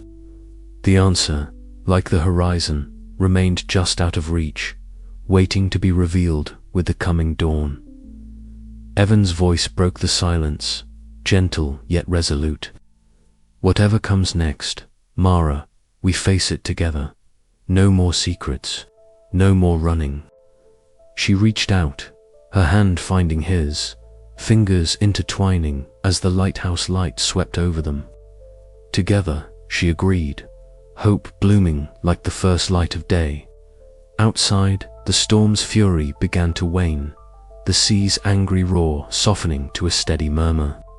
The shipwreck's ghostly legacy no longer felt like a curse, but a bridge connecting to hearts adrift, guiding them toward a shared future. And as the fog lifted, the lighthouse's beacon shone brighter than ever, a steadfast sentinel against the vast, mysterious ocean of life and love. But the night was far from over, and with the dawn still hours away, both Mara and Evan knew their journey was only just beginning. The truth had been spoken, but healing would take time and courage. In the quiet that followed, the sound of waves against the shore whispered promises of forgiveness, renewal, and the fragile beauty of new beginnings. Their story, like the ocean, was vast and unpredictable, but for the first time in a long while, it carried the promise of hope. The sea was restless that morning, its waves whispering secrets only the shore could understand. Elias stood on the rocky edge beneath the lighthouse, the cold, damp air seeping through his thick sweater, mingling with the salt that clung to his skin. The sky was a muted canvas of greys and blues, the dawn barely breaking through the fog that had settled overnight. Beside him, Mara shifted uneasily, the weight of unspoken words pressing between them like the heavy fog. They had spent the past days peeling back layers of sorrow, each revelation another tide pulling them closer and yet threatening to pull them under. Now, as the ocean breathed quietly around their feet, Elias finally spoke, his voice low and rough from disuse. "Sometimes, I think the sea takes more than it gives back. It swallowed her whole, Mara, my wife, lost to that storm, and every day since, I've blamed myself. For not being there, for not warning her, for everything." Mara's gaze dropped to the churning water, her fingers gripping the edge of her coat. "I thought I was the only one haunted by that night. I left because I couldn't bear the weight of my own mistakes, but it followed me, like a shadow I couldn't outrun." The ocean's relentless rhythm mirrored their confessions, the push and pull of regret and hope. Elias reached out, his hand brushing against Mara's, tentative yet grounding. "Maybe the sea's tides can teach us something. They never stop, but they always change. Maybe we can, too." Inside the lighthouse, the ancient lamp flickered to life as Elias climbed the spiral staircase, the warm glow spilling into the room where Mara waited. The light seemed fragile against the encroaching darkness, yet it held a promise that even the smallest flame could pierce the deepest shadow. Mara watched silently, her heart aching with the weight of forgiveness she was beginning to understand. Suddenly, a gust of wind swept through an open window, scattering Mara's old letters across the creaky wooden floor. Sheets of paper danced like restless spirits, caught in the storm of their emotions. They both bent down, gathering the pages with shaky hands, the chaos reflecting the turmoil within. "All these words," Mara murmured, "letters I wrote but never sent. Maybe it's time they stop binding me." Elias nodded, folding a letter carefully. "And maybe it's time we stop being prisoners of the past." As twilight descended, painting the sky in shades of purple and gold, they stood together at the lighthouse's base, gazing out over the restless sea. The horizon stretched endlessly, a vast invitation to new beginnings and uncharted journeys. The fog was lifting, revealing the sharp outlines of distant cliffs and the shimmering surface of the water. Mara exhaled slowly, the tension in her shoulders easing. "Do you think we can really leave the ghosts behind?" Elias smiled softly, the lines around his eyes deepening.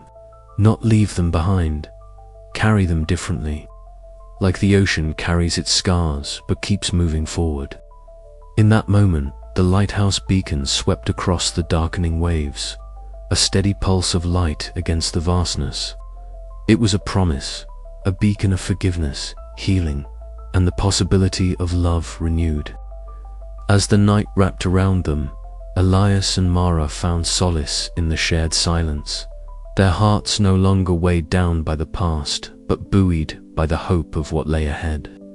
The waves whispered their ancient song, and for the first time in a long while, both felt the tide turning, carrying them gently toward forgiveness, toward each other.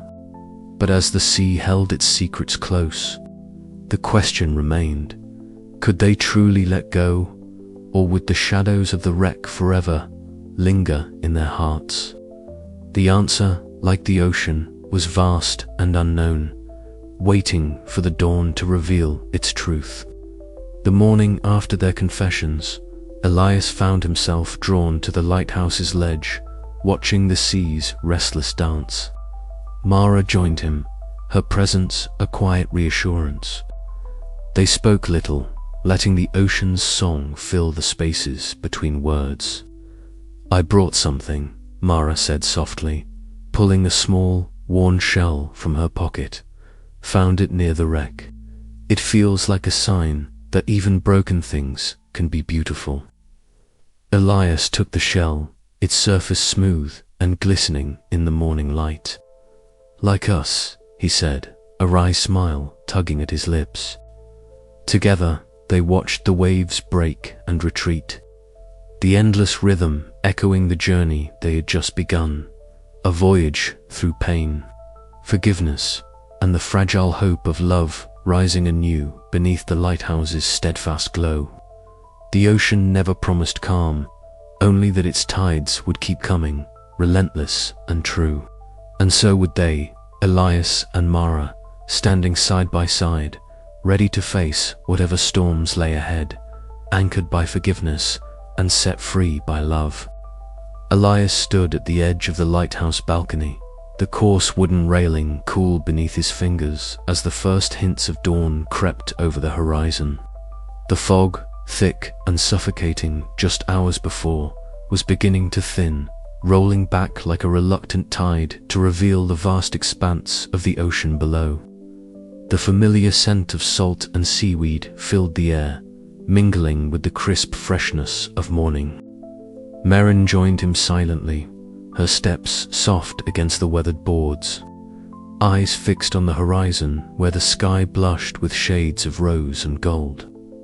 "It's clearing," Elias said, voice low, almost reverent, like the world's waking up again. Merrin nodded, her gaze tracing the outline of the cliffs that had been hidden all night. "It feels different, lighter." They had spent countless hours within these walls, their voices weaving between hope and pain, but today the weight of sorrow felt less oppressive. The fog that had mirrored their grief was retreating, and with it, the shadows that had clung to their hearts. "Do you think the fog ever really goes away?" Merrin asked, her tone tentative. Elias looked at her, the lines of his face softening in the gentle light. "Maybe it doesn't. Maybe it just lifts enough for us to see through it." A silence settled between them, comfortable and unforced. The ocean whispered below, waves lapping rhythmically against the rocky shore, a steady heartbeat beneath the vast sky. Merrin took a hesitant breath, the kind that draws courage from the depths. "I've carried so much guilt," she admitted, her eyes glistening, "for leaving, for not being able to save him. But standing here with you, it feels like maybe I'm not alone anymore." Elias reached out, his hand finding hers with an ease that surprised them both. "You're not. None of this, my pain, your pain, it doesn't have to be a burden we bear alone." Their fingers intertwined, a fragile promise forged in the quiet dawn. The warmth of his touch seeped through the lingering chill, anchoring them both to the present moment. "I was afraid," Elias confessed, voice barely above a whisper, "that the past would always keep us apart. But maybe it's the bridge, not the barrier." Merrin smiled, a small, genuine curve that lit her eyes. "Then let's cross it together." Above them, a lone gull cried out, its call sharp and clear, slicing through the stillness like a beacon. They looked out over the waves, shimmering under the sun's gentle caress, the horizon stretching endlessly, a canvas of possibility. In that moment, the fog was gone, replaced by clarity and the quiet pulse of hope. Shadows that once haunted them began to lift, revealing the fragile light of new beginnings. The lighthouse behind them stood steadfast, a silent guardian watching over the shore. Much like the steady bond forming between Elias and Maren, the past remained etched in their memories, but it no longer defined the shape of their future. As the day unfolded, they lingered on the balcony, sharing stories not just of loss, but of dreams yet to be realized.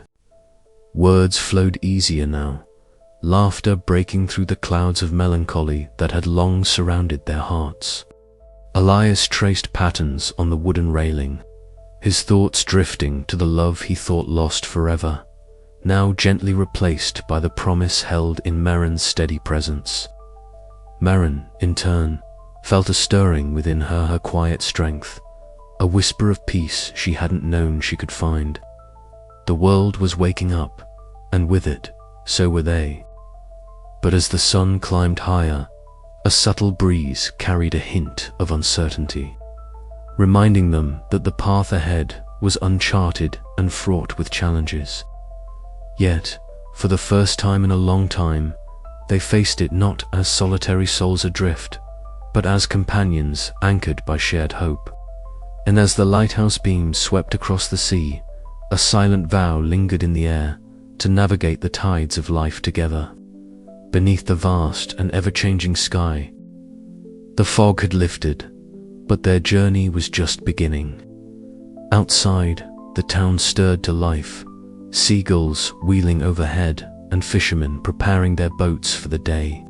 Yet within the lighthouse's sturdy walls, a quiet revolution had taken place, a soft unraveling of shadows, replaced by the tentative glow of trust and possibility.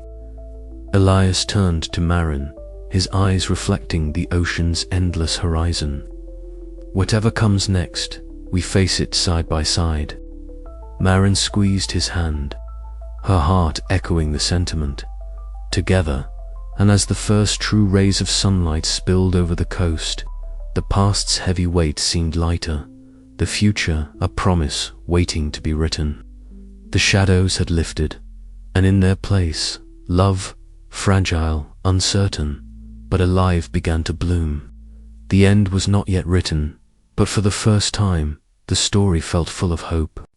Elias stood on the lighthouse balcony, the cold metal railing biting into his palms as the fog began to lift, revealing the endless stretch of ocean beyond.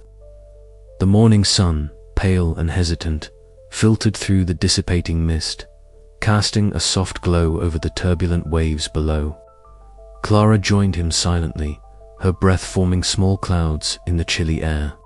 For a moment, they watched the horizon together, the vastness of the sea mirroring the uncertainty stirring in their hearts. "Do you ever think about leaving?" Clara's voice broke the stillness, tentative but steady. Elias glanced at her, the question hanging between them like a fragile thread.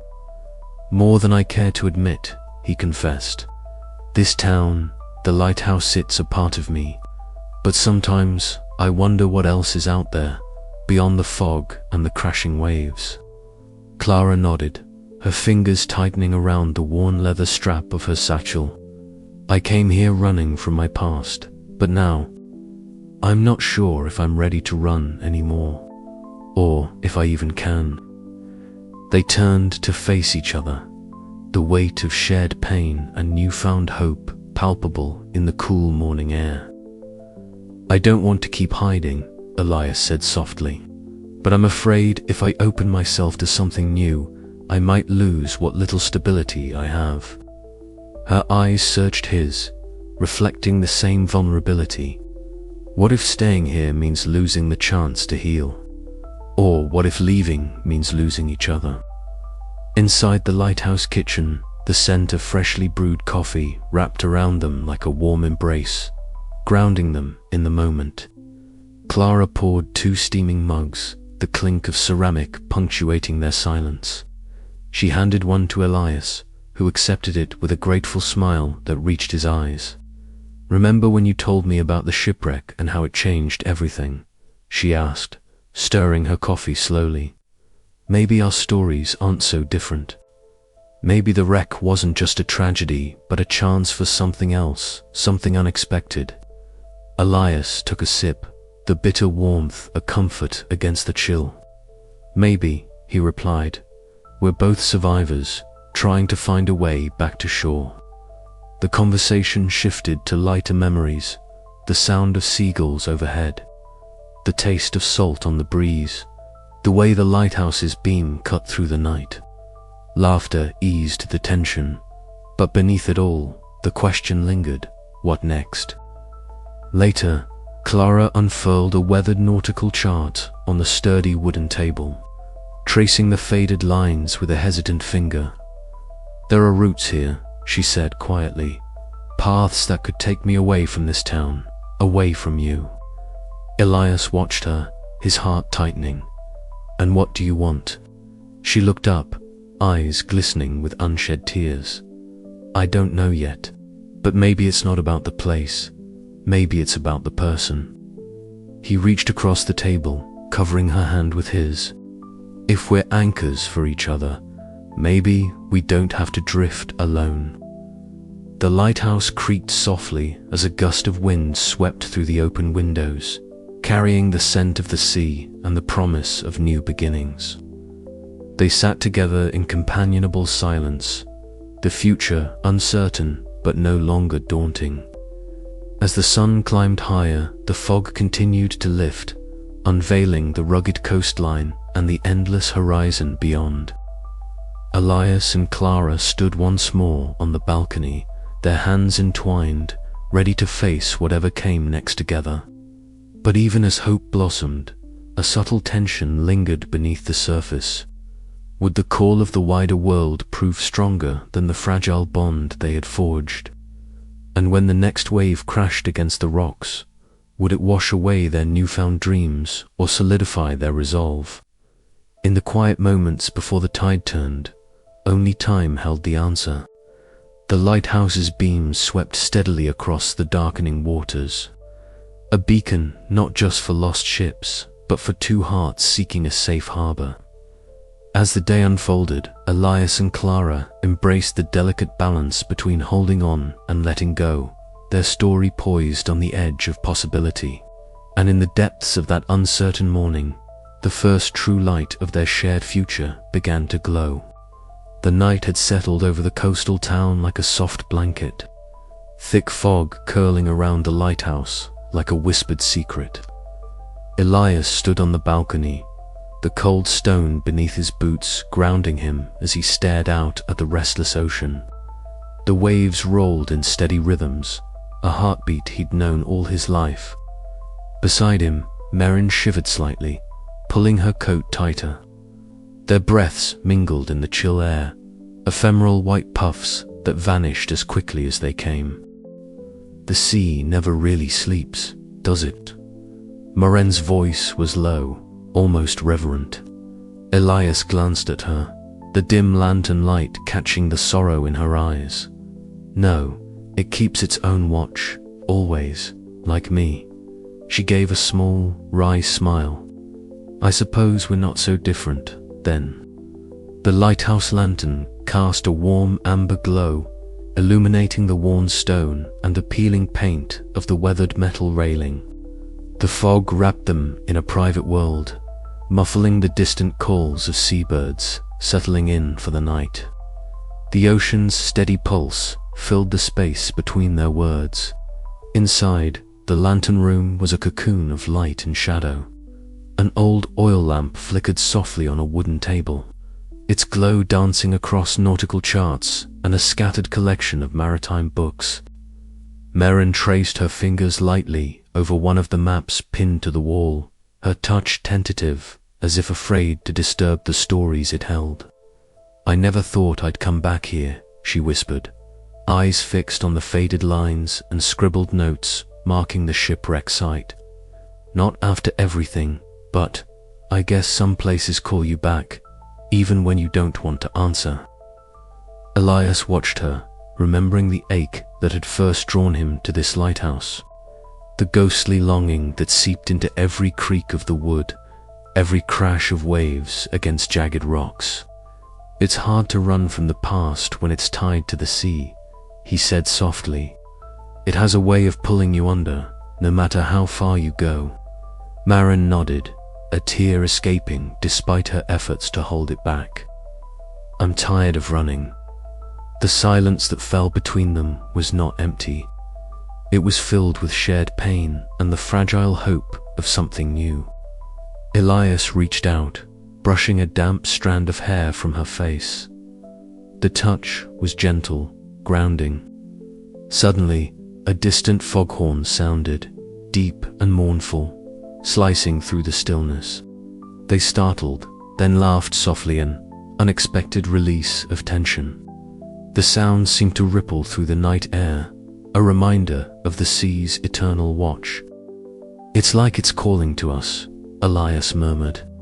Like a summons, Maren replied, her voice steadier now. They stood close, the warmth from the lantern mingling with the salt-kissed breeze. Time slipped away, leaving only the moment of fragile bridge between two broken hearts. Do you think maybe we can find something better here? Maren asked hesitantly. Elias looked out once more at the dark horizon, where the sea met the sky in a seamless blur. I think we have to try, for both our sakes. The night deepened, but inside the lighthouse, light and hope flickered softly. Together, they kept watch not just over the sea, but over the fragile beginnings of a new bond, one built on trust, shared sorrow, and the quiet promise of healing. As the first pale hints of dawn crept over the horizon, Elias and Maren remained side by side. The ocean's rhythm, a steady soundtrack to their unfolding story. The night watch was ending, but their journey together was just beginning. And as the fog began to thin, so did the walls around their hearts, opening them to the possibility of love amid the lingering shadows.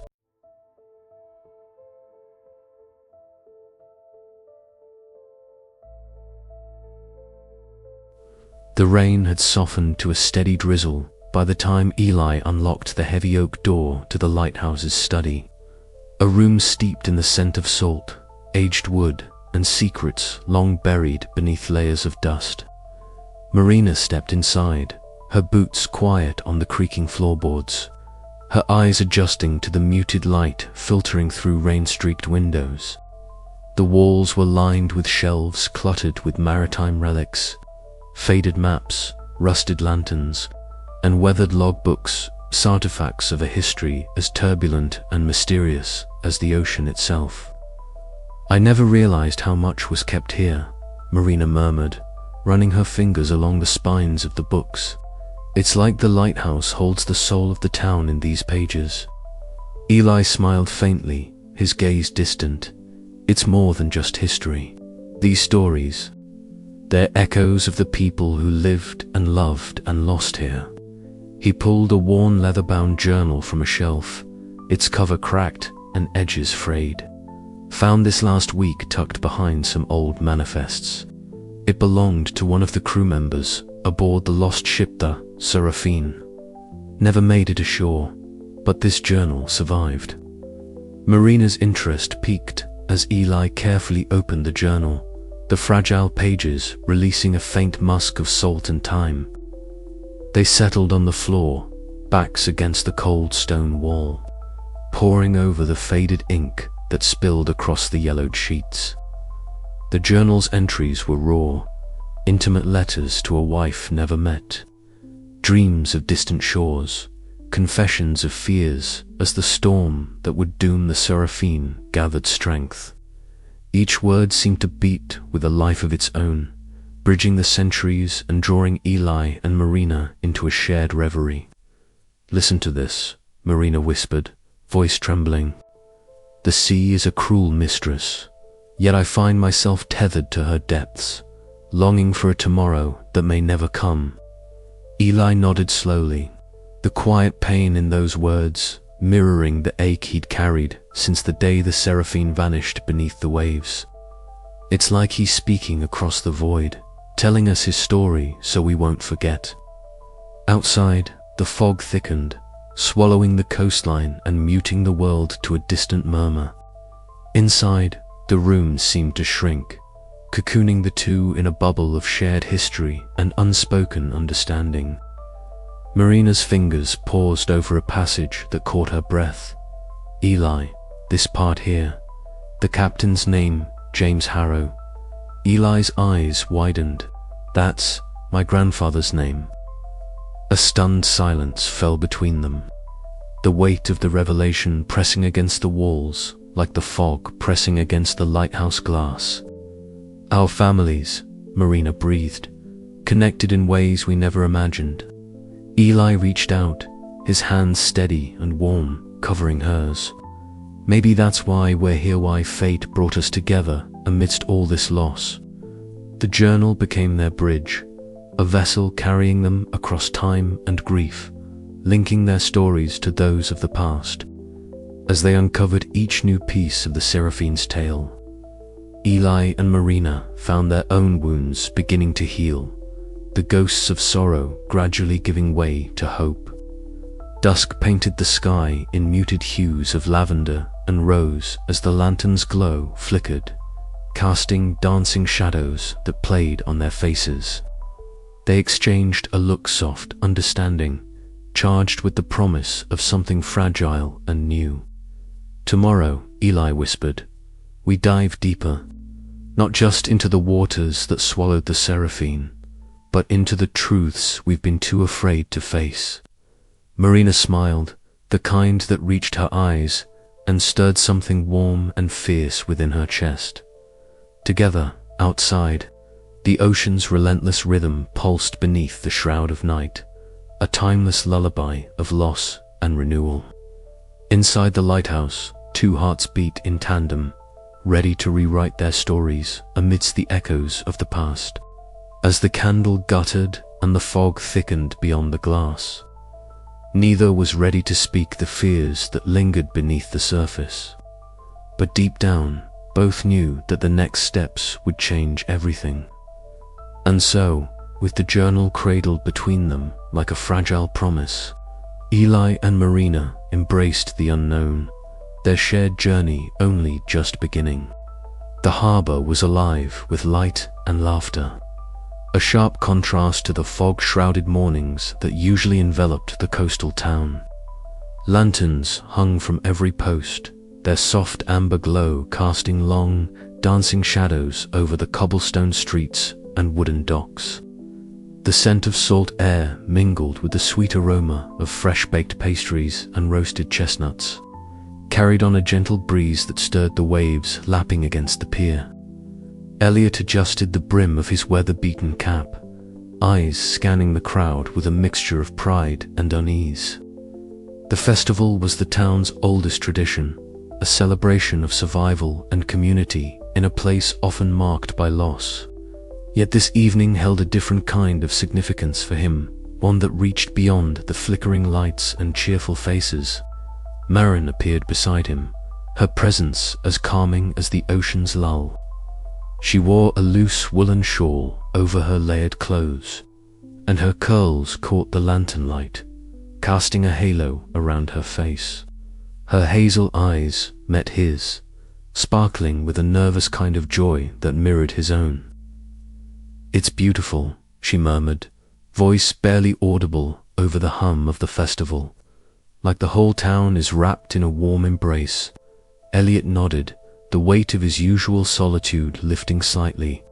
"It's the night the ghosts seem to rest, if only for a while." They walked slowly toward the pier's edge, where wooden boats bobbed gently, their sails furled for the night. The water mirrored the lanterns, turning the harbor into a sea of stars. Children darted past, their laughter ringing like silver bells, while couples swayed to the soft strains of a fiddle and guitar from a nearby bandstand. Marin's hand brushed against Elliot's, tentative and searching. He turned to her, catching the subtle tremor in her fingers. "It's all right," he said softly, stepping closer. "We don't have to hide anymore." Her breath hitched, and she looked down at their joined hands before meeting his gaze again. "I was afraid," she confessed, "afraid that the past would always keep us apart." Elliot's voice was steady but tender. "The past shapes us, yes, but it doesn't have to define what comes next." Around them, the festival's swelled voices mingling with the crackle of fire pits and the distant pop of fireworks, preparing to light the night sky. Elliot reached out, brushing a stray curl from Marin's forehead, his thumb tracing the line of her cheek. "I've carried my share of shadows," he admitted. "But with you, I want to believe in light." Tears glistened in Marin's eyes, reflecting the lantern glow. "I feel it too," she whispered, "like the ocean's tide, pulling me back to shore after being lost at sea." They stood in silence for a moment, the world narrowing to the gentle press of their hands and the shared rhythm of their breaths.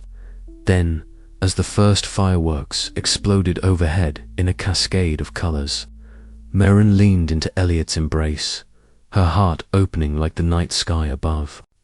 The festival around them continued, laughter, music, and the murmur of hopeful voices. But for Elliot and Marin, the harbor lights had become a beacon of something new, something precious. The ghosts of their past heartbreaks faded into the background as they stepped forward together, ready to face whatever tides awaited. "Whatever happens," Elliot said, his voice steady with quiet determination, "we face it side by side." Marin smiled, her tears now mingling with laughter. "Side by side," she agreed, as the fireworks painted the sky in brilliant hues. The two strangers, bound by shared loss and growing love, found their way not just through the night, but toward a dawn filled with promise. And in the heart of the harbor, beneath a canopy of lights and stars, a new chapter began. The festival's warmth lingered in the air as the crowd began to drift toward the town square for the final dance. Elliot and Marin stayed near the water's edge, reluctant to break the fragile magic of the moment. "Tell me," Marin said softly, "what made you keep the lighthouse all these years?" Elliot looked out over the shimmering harbor, his gaze lost in the reflection of the flickering lanterns. "Because it's more than just a building," he said. "It's a symbol of guidance, hope, and endurance. Things I needed to remind myself of when the nights were darkest." She nodded, understanding the unspoken depths beneath his words. "I came here searching for answers," she admitted. "But maybe what I needed was a place to heal." He turned to her, a faint smile tugging at the corners of his mouth. "Then maybe you found more than just answers." Before Marin could reply, the first notes of a familiar waltz floated over the harbor from the square. Elliot extended his hand, a silent invitation. "May I have this dance?" he asked. Her laughter was a soft melody against the crashing waves. "I'd like that." As they joined the swirling crowd, their bodies moving in time with the music, the harbor lights seemed to glow brighter, illuminating a path forward. For the first time in a long while, both felt the steady pulse of hope beneath the surface, a tide rising toward love's resurgence. But as the night deepened and shadows danced between the lantern light, a whisper of uncertainty lingered with the fragile bond they forged tonight withstand the storms yet to come. Only time, like the relentless ocean, held the answer. The town's festival had always been a celebration of life amid the shadows of loss. But this year, for Elliot and Marin, it marked a turning point.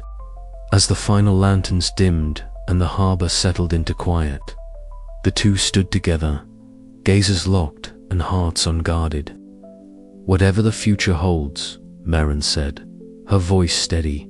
"I want to face it with you." Elliot squeezed her hand gently. "No matter the storms." And beneath the last flicker of a dying lantern, their promise shone, bright a beacon against the vast unknown, a testament to love's enduring light. The harbor lights had brought them together, but it was their courage to unveil their hearts that would guide them home. The storm had been brewing all afternoon, a slow gathering of dark clouds rolling over the sea like a warning whispered by the wind. By evening, the coastal town was shrouded in a thick, unrelenting rain, the fog now a ghostly veil that blurred the horizon. Inside the lighthouse, the soft glow of the lantern cast flickering shadows against the worn wooden walls. Elias stood near the window, watching the waves batter the rocks below, their fury echoing the unrest that churned inside him. Mara sat at the small wooden table, her hands clenched around a steaming cup of tea that had long since cooled. The words they had exchanged earlier hung heavy in the air between them, sharp and unyielding. She could still hear the edge in his voice, the crack that betrayed the calm he tried to maintain. "You don't trust me," Elias said again, his voice low but firm. "After everything, you still think I'm hiding something." Mara looked up, her eyes glistening with unshed tears. "It's not that I don't trust you. It's the silence, Elias. The way you shut me out when I reach for you. How can I believe in us if you keep the past locked away?" The storm outside seemed to intensify, thunder rolling overhead, as if nature itself demanded they confront the tempest within. Elias ran a hand through his damp hair, frustration and pain warring behind his steady gaze. "You think I want to carry these memories alone?" he whispered. "I've guarded this lighthouse and this town and my heart for years. I'm not sure I know how to let anyone in. Not after what's happened." Mara rose, her chair scraping softly against the floor.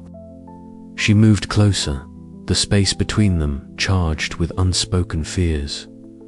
"We both have ghosts," she said softly, "but maybe we don't have to face them alone."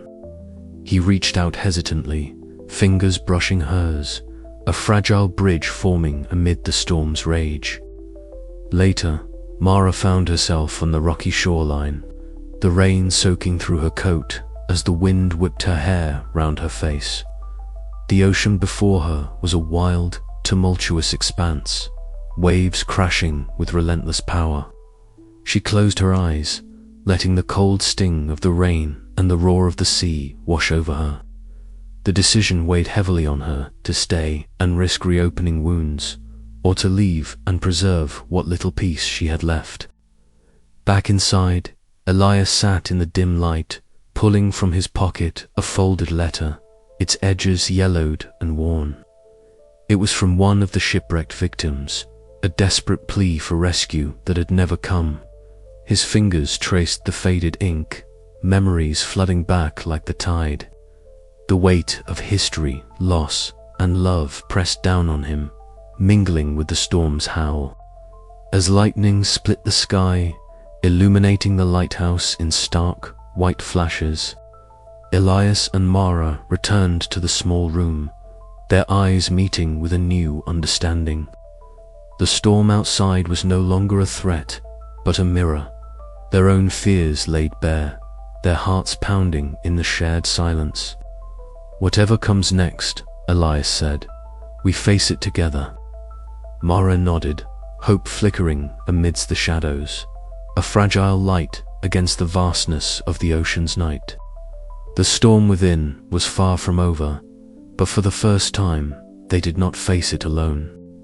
The morning air was sharp with the scent of salt and seaweed, the fog still hanging low over the jagged coastline like a silken veil. Elias stood near the edge of the rocky shore, the lighthouse looming behind him, its whitewashed walls glowing faintly in the diffuse light. His gaze was fixed on the restless surface of the ocean, where Mara was preparing for the dive that both terrified and compelled her. "Are you sure about this?" Elias's voice was steady but carried an undertone of concern as Mara adjusted her wetsuit. Checking the mask and regulator with practiced hands, she nodded, though a flicker of doubt crossed her green eyes. I have to know. I have to see it for myself. The wreck, the place where everything changed. The ocean's waves lapped rhythmically against the rocks, a constant, soothing pulse that echoed the beating of their hearts. The fog muffled the usual cries of seagulls, replacing them with a haunting silence broken only by the occasional splash of water. Mara's breath hitched slightly as she stepped cautiously down the slippery stones, the cold wind biting through her suit. Remember your training, Elias urged softly, his hands clenched at his sides. Stay calm. The ocean can be unforgiving, but it also holds secrets worth discovering. Mara offered him a faint smile, a fragile beacon of courage. I'm ready. With a final glance at Elias, she slipped into the water. The cold shocked her skin, stealing her breath for a moment before the steady rhythm of her breathing returned. She submerged fully, the world above dissolving into a muted watercolor of blues and grays. The ocean enveloped her like a vast, living entity, both beautiful and intimidating. Beneath the surface, the wreck came into view, a ghostly relic of splintered wood and twisted metal, resting like a slumbering giant on the ocean floor. The sunlight filtering through the water cast eerie patterns, shadows dancing across the debris. Mara's heart pounded as she swam closer, the silence broken only by the sound of her own breath and the distant calls of unseen sea creatures. Memories surged, unbidden fragments of a past she had tried to bury. The night of the storm, the frantic search, the helplessness. Tears mingled with the salt water as she traced the outline of the wreck, feeling the weight of loss settle deep in her chest. Back on the shore, Elias paced restlessly, the lantern in his hand swaying with the breeze. The faint glow illuminated the fog, casting his shadow long and wavering across the stones. He whispered a prayer to the sea, hoping to shield Mara from harm. When she finally emerged, gasping but unharmed, Elias was there to help her up the rocks. Her eyes were bright with a mixture of relief and revelation.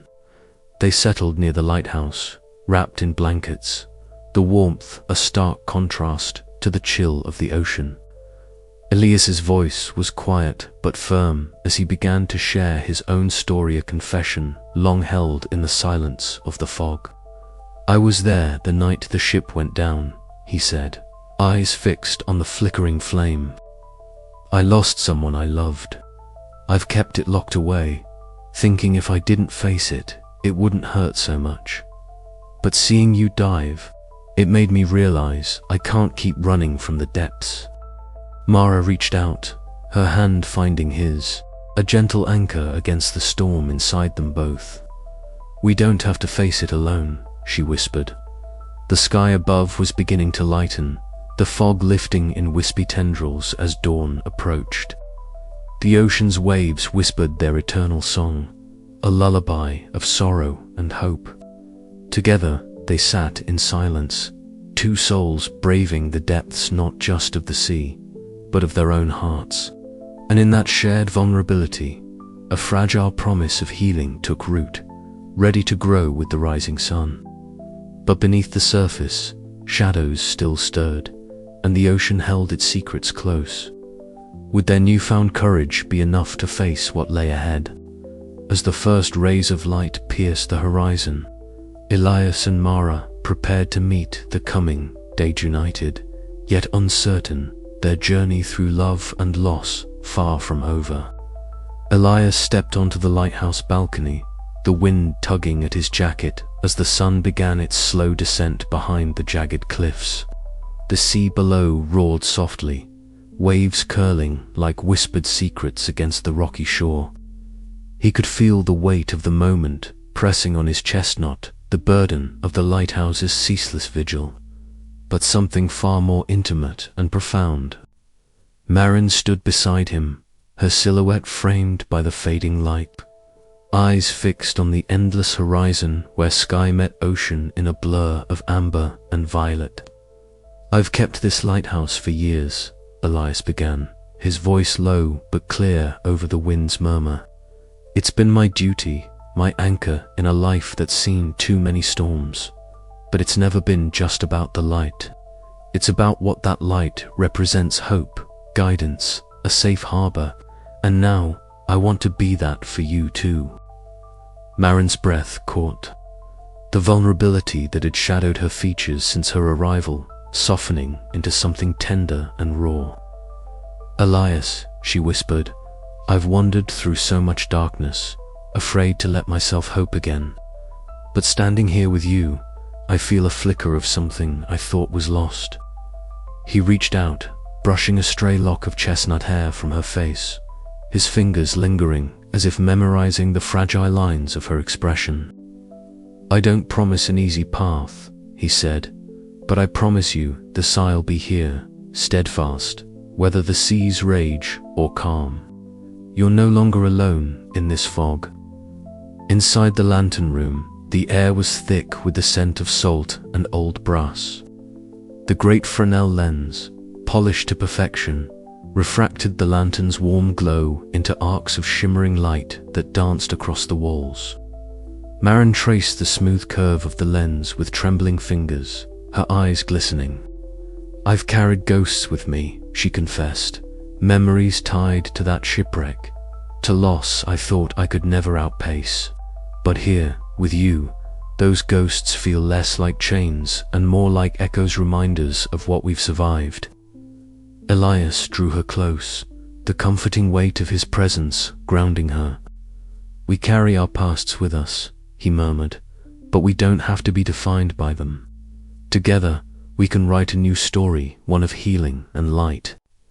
Suddenly, a gust of wind swept through the lighthouse, rattling the old window panes and sending a chill up their spines.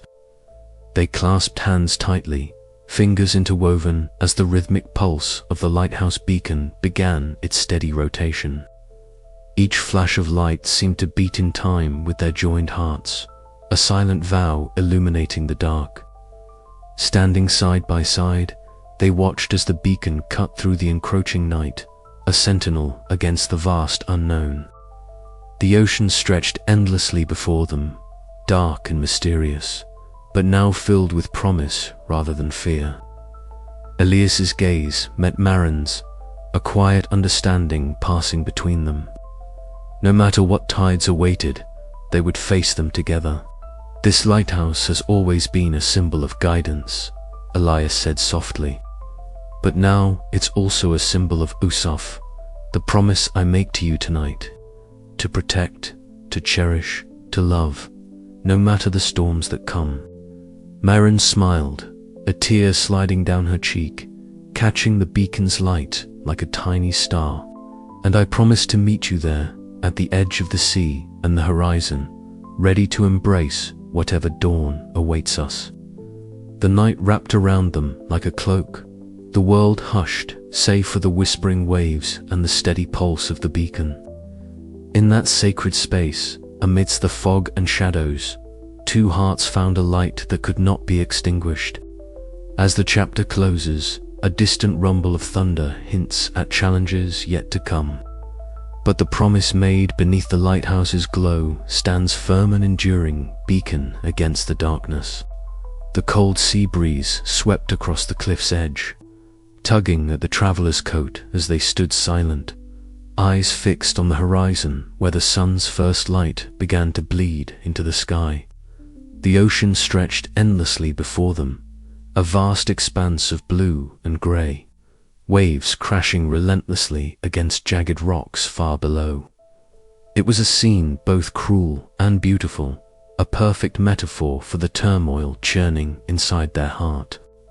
For weeks, the traveler had wrestled with a decision that felt like standing at the precipice of a new life, or falling back into the shadows of a broken past. The shipwreck that haunted the town was more than a local legend. It was the fractured mirror of their own heartbreak. Each crashing wave seemed to echo memories they'd tried to bury, ghosts of a love lost to the sea. Yet, by some strange twist of fate, it was here, in this fog-drenched coastal town, that hope had begun to flicker again. Behind them, the lighthouse stood like a sentinel, its beam of light cutting through the fog and darkness. Inside, the keeper was waiting, steady and patient, a man who had borne his own solitude and loss like a quiet burden. Their shared nights of whispered stories and fragile trust had woven an unspoken bond between them. But now, at this critical moment, the traveler knew that words alone wouldn't suffice. Turning from the ocean's edge, the traveler made their way back to the lighthouse, each step heavy with uncertainty. The door creaked open to reveal the keeper seated near the hearth, the warm glow of the fire casting shadows across his thoughtful face. He looked up, eyes meeting theirs with a mixture of hope and concern. "You've been out there a long time," he said softly. "I needed to think," the traveler admitted, wrapping their hands around a mug of steaming tea, "to decide if I can really let go, or if I'm destined to keep living with the past pulling me under." The keeper nodded, his gaze steady and understanding. "The ocean doesn't forget," he said quietly, "but it can change. It can carry us to new places if we're willing to set sail." They sat together in companionable silence, the crackling fire filling the room with warmth and the unspoken promise of something more. The traveler reached into their pocket and retrieved a small, worn pendant, a relic from the love they'd lost, its edges smoothed by time and salt water. Fingers trembling, they traced the faded engravings, memories flooding back like the tide. "It's hard to imagine moving forward," the traveler whispered, "but maybe staying here with you could be the chance I need to heal. To find a new kind of love that's not shadowed by what's gone." The keeper reached out, his hand covering theirs gently. "Whatever you decide, I'll be here." The light in the lighthouse doesn't go out easily. As dawn crept closer, painting the sky in hues of pink and gold, the traveler felt a fragile hope take root. They rose and offered a tentative smile. "Come with me," they said. "Let's walk along the shore." Outside, the world was awakening. The waves whispered secrets, the gulls called overhead, and the horizon stretched wide and inviting, a blank canvas for new beginnings. Together, they walked, the footprints they left behind a testament to the choice made not just to survive, but to live.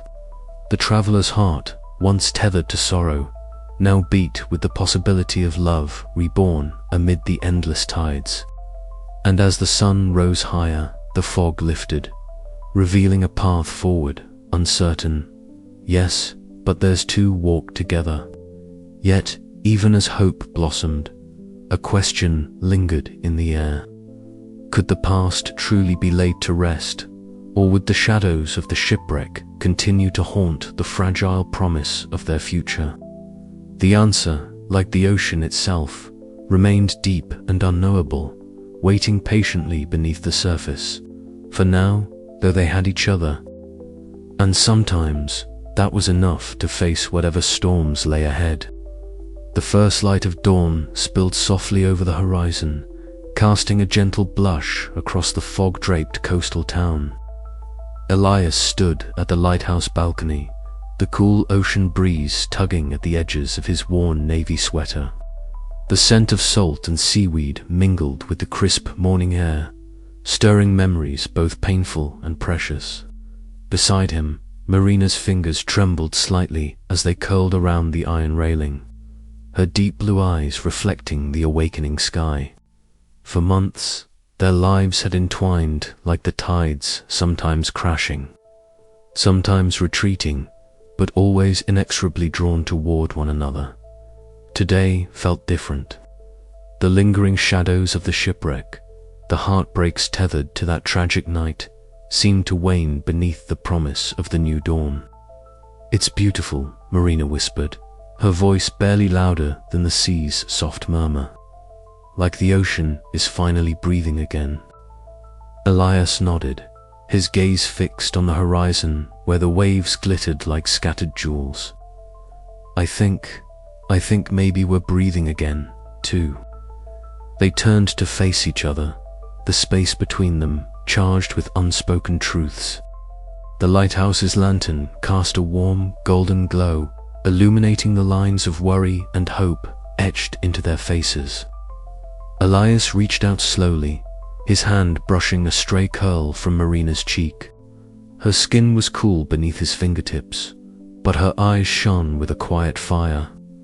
"All this time, I was afraid," Elias confessed, voice low and steady. "Afraid that opening my heart again would mean inviting more pain. But with you, it feels different. Like the storm has passed and the sea is calm." Marina's breath hitched. "I've been carrying ghosts, too. But standing here with you, I realize that love isn't about forgetting the past, it's about choosing to move forward despite it." Their hands found each other, fingers intertwining with a tenderness born of shared sorrow and newfound hope. The ocean below roared softly, a symphony of endless tides that mirrored the rhythm of their hearts. In that moment, the lighthouse was not just a beacon for lost ships. It was a sanctuary for two souls seeking light after darkness. "Will you stay?" Elias asked, his voice barely more than a plea. Marina smiled, the kind of smile that reached her eyes and made them sparkle like the sea at sunset. "I'm not leaving, not now, not ever." As the sun ascended, burning away the last wisps of fog, they leaned into each other, sealing their promise with a kiss as gentle and profound as the ocean's embrace. It was a kiss that spoke of healing, of resilience, and of a love reborn from the depths of loss. The town stirred to life beneath them, but up here, wrapped in the lighthouse's warm glow, time seemed to hold its breath. For Elias and Marina, the past's shadows had not vanished, but they no longer defined them. Together, they would chart a new course, guided by the steadfast light of trust and the uncharted horizons of love. As the waves crashed rhythmically below, echoing the steady beat of their hearts, a quiet certainty settled between them. Some wrecks leave scars, but from those scars, new life can emerge, beautiful, enduring, and free. And so, beneath the watchful eye of the lighthouse, two souls found their way back to each other, ready to face whatever tides the future might bring. The dawn was theirs, and with it the promise of everything yet to come. Elias stood at the edge of the rocky shore, the chill of the evening sea breeze tugging at the hem of his worn navy sweater. The sky was a watercolor wash of purples and deep blues, the sun's last golden fingers slipping below the horizon. Beside him, Mara adjusted the small lantern she held, its soft amber glow flickering in the gathering dusk. It was a quiet moment, but charged with the weight of unspoken memories. Both had come to this fog-drenched town bearing invisible scars, shadows cast long by the shipwreck that had claimed so many lives and so much hope. Tonight they would say their farewells. "Do you think they see us?" Mara's voice was barely above a whisper, her sea-green eyes searching the darkening waves. Elias smiled faintly, the lines around his stormy eyes deepening. Maybe, or maybe they're just glad we're finally letting go. The ritual had come to him in a dream weeks ago, a tradition from a distant shore where people sent lanterns out to sea to guide lost souls home. It felt right, a way to honor the past while opening a door to the future. Together, they lit the lanterns, the flames dancing and casting gentle shadows across their faces. The sound of the ocean was a steady heartbeat beneath the night's hush, waves tumbling onto rocks, the distant cry of gulls settling down for the night. As they released the lanterns, watching them drift and barb on the water's surface, a shared silence grew between them. It was heavy with grief, but also with a fragile, blossoming hope. "I used to think the sea took everything," Mara confessed, her voice trembling, "but maybe it also gives back in strange ways."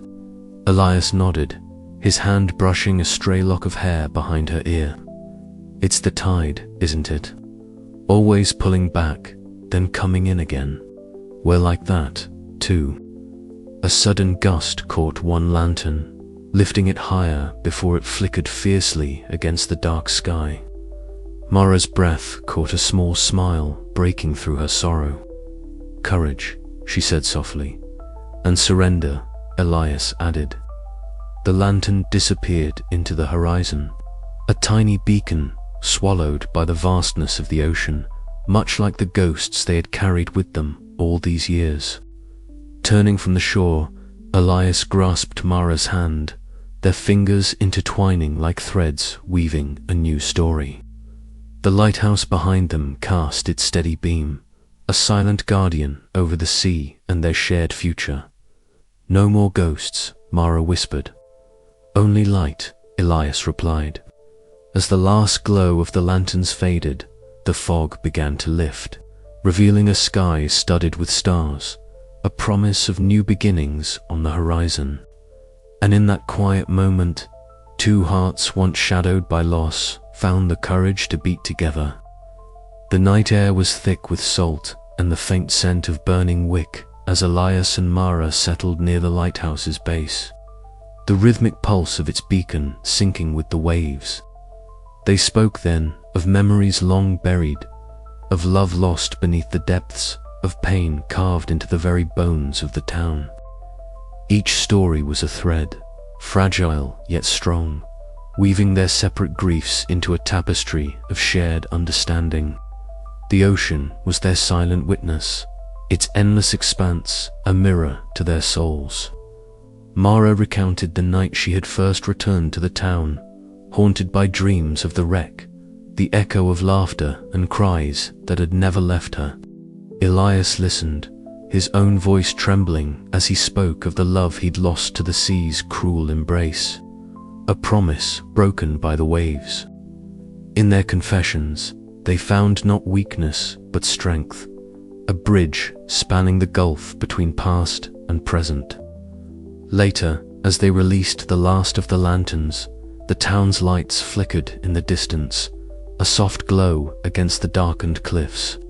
The fog, once a curtain of sorrow, now seemed to part, revealing a sky alive with possibility. Elias looked at Mara, her eyes reflecting the shimmer of stars and the steady light of the lighthouse. "Are you ready to leave the ghosts behind?" She smiled, hope blossoming like dawn's first light. "With you, I think I am." Their hands remained clasped, a silent vow as enduring as the sea itself, an anchor in the shifting tides of life.